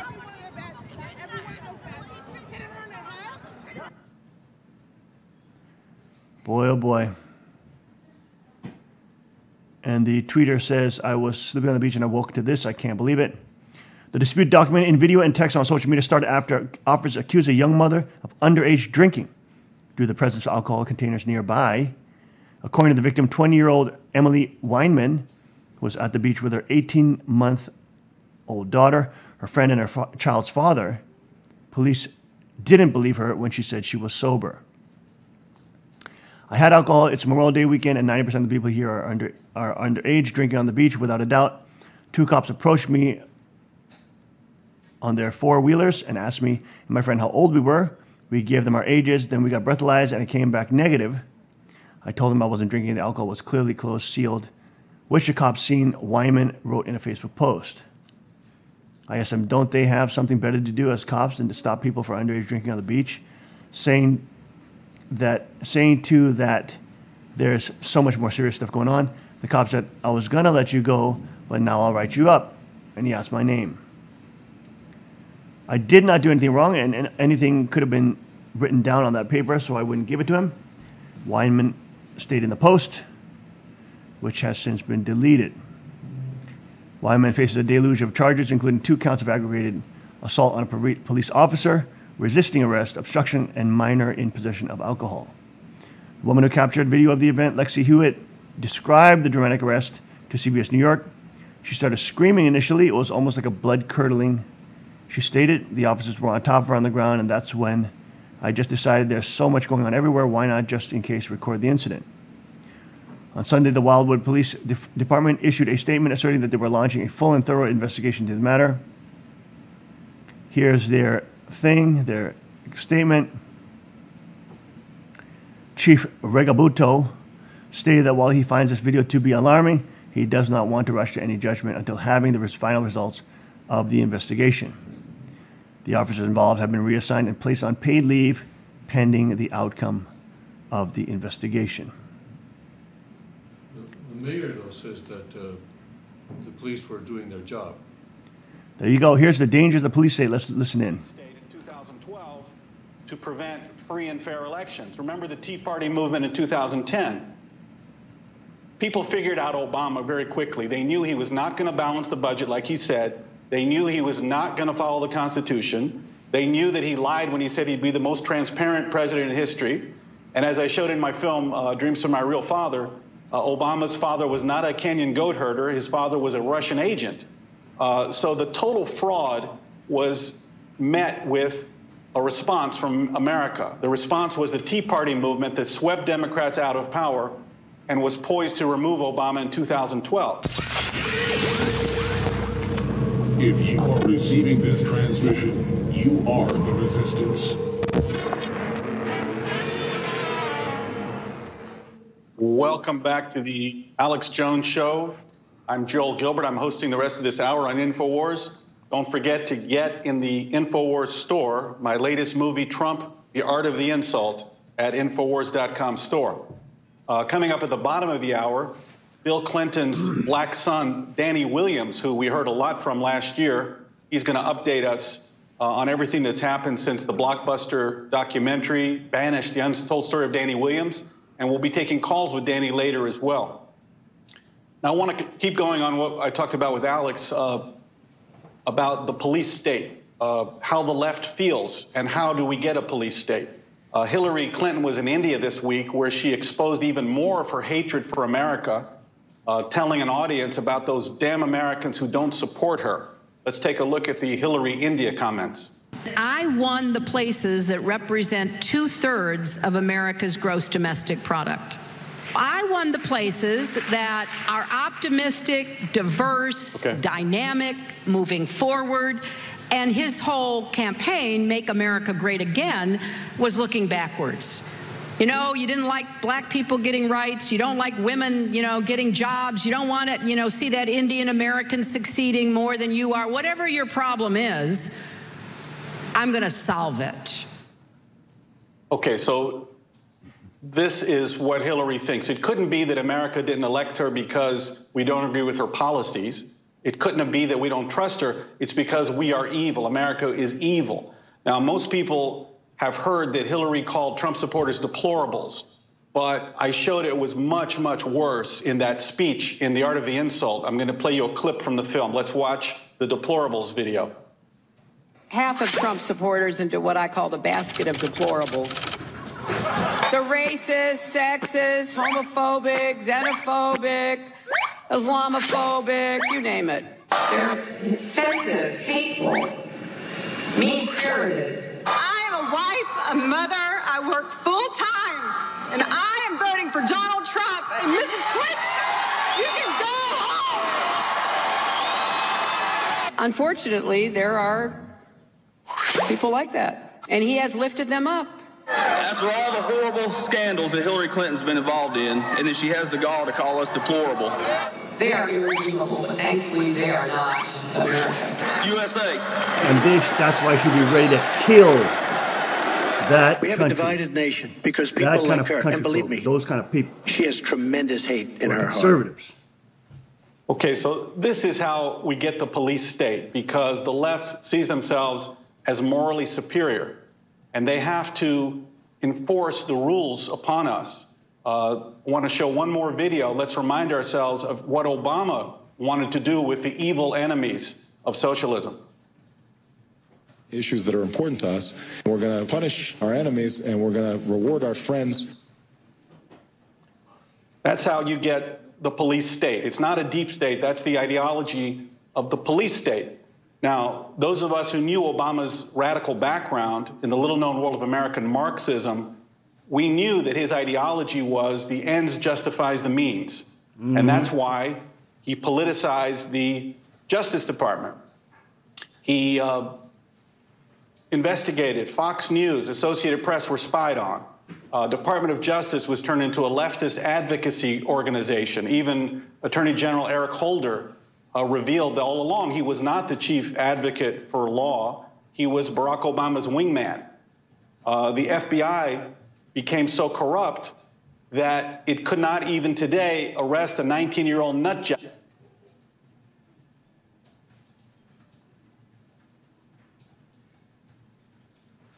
Well, there you go as it's pausing.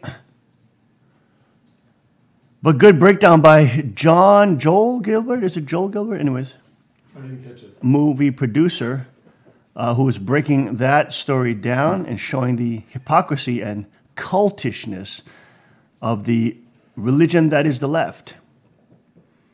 In other news, anti-Trump FBI agents target people linked to InfoWars and Roger Stone. FBI agent claims Alex Jones anti-American mastermind. Even though they're the real ones that are anti-American, trying to sell this country over to globalism and PC, political correctness, dystopian police state. Gert Wilders, Tommy Robinson, a victim of Sharia law. 800 years after Magna Carta, UK now follows Sharia law, says Gert Wilder.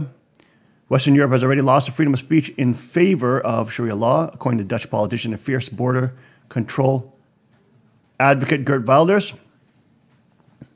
My statement in front of the British Embassy in The Hague today. Hague.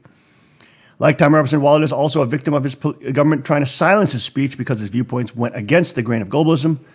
Wilder represents the Dutch Populist Party of Freedom, which is growing very rapidly. Let's look at his statement in front of the British Embassy in The Hague.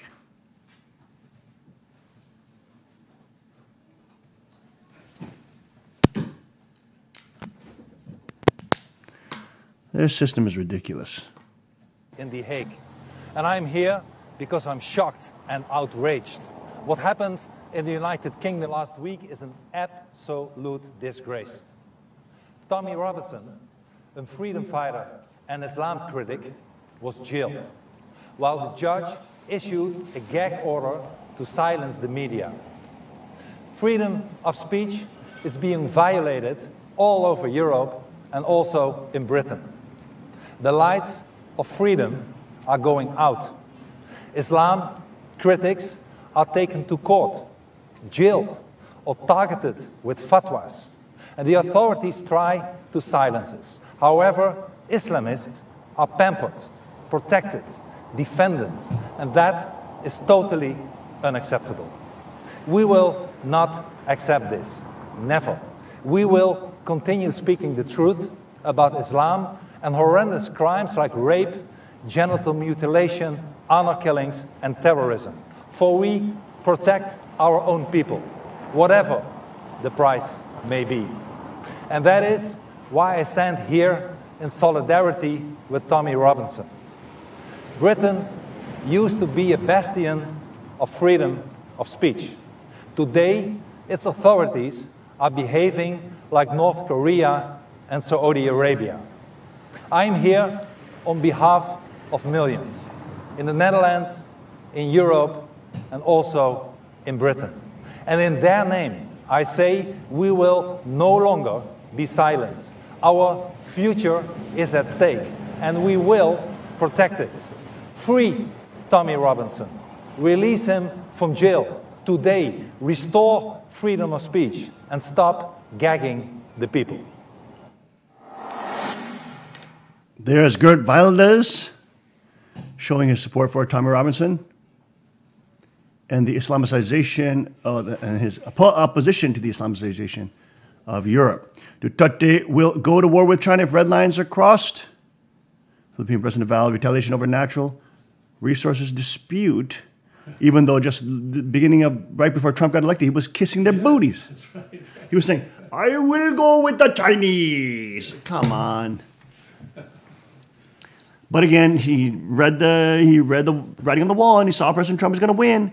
But he's now, so he is standing saying, hey, China, I'm going to fight you. Belgium, 2 police officers shot dead, woman held hostage, killer neutralized, local media reports.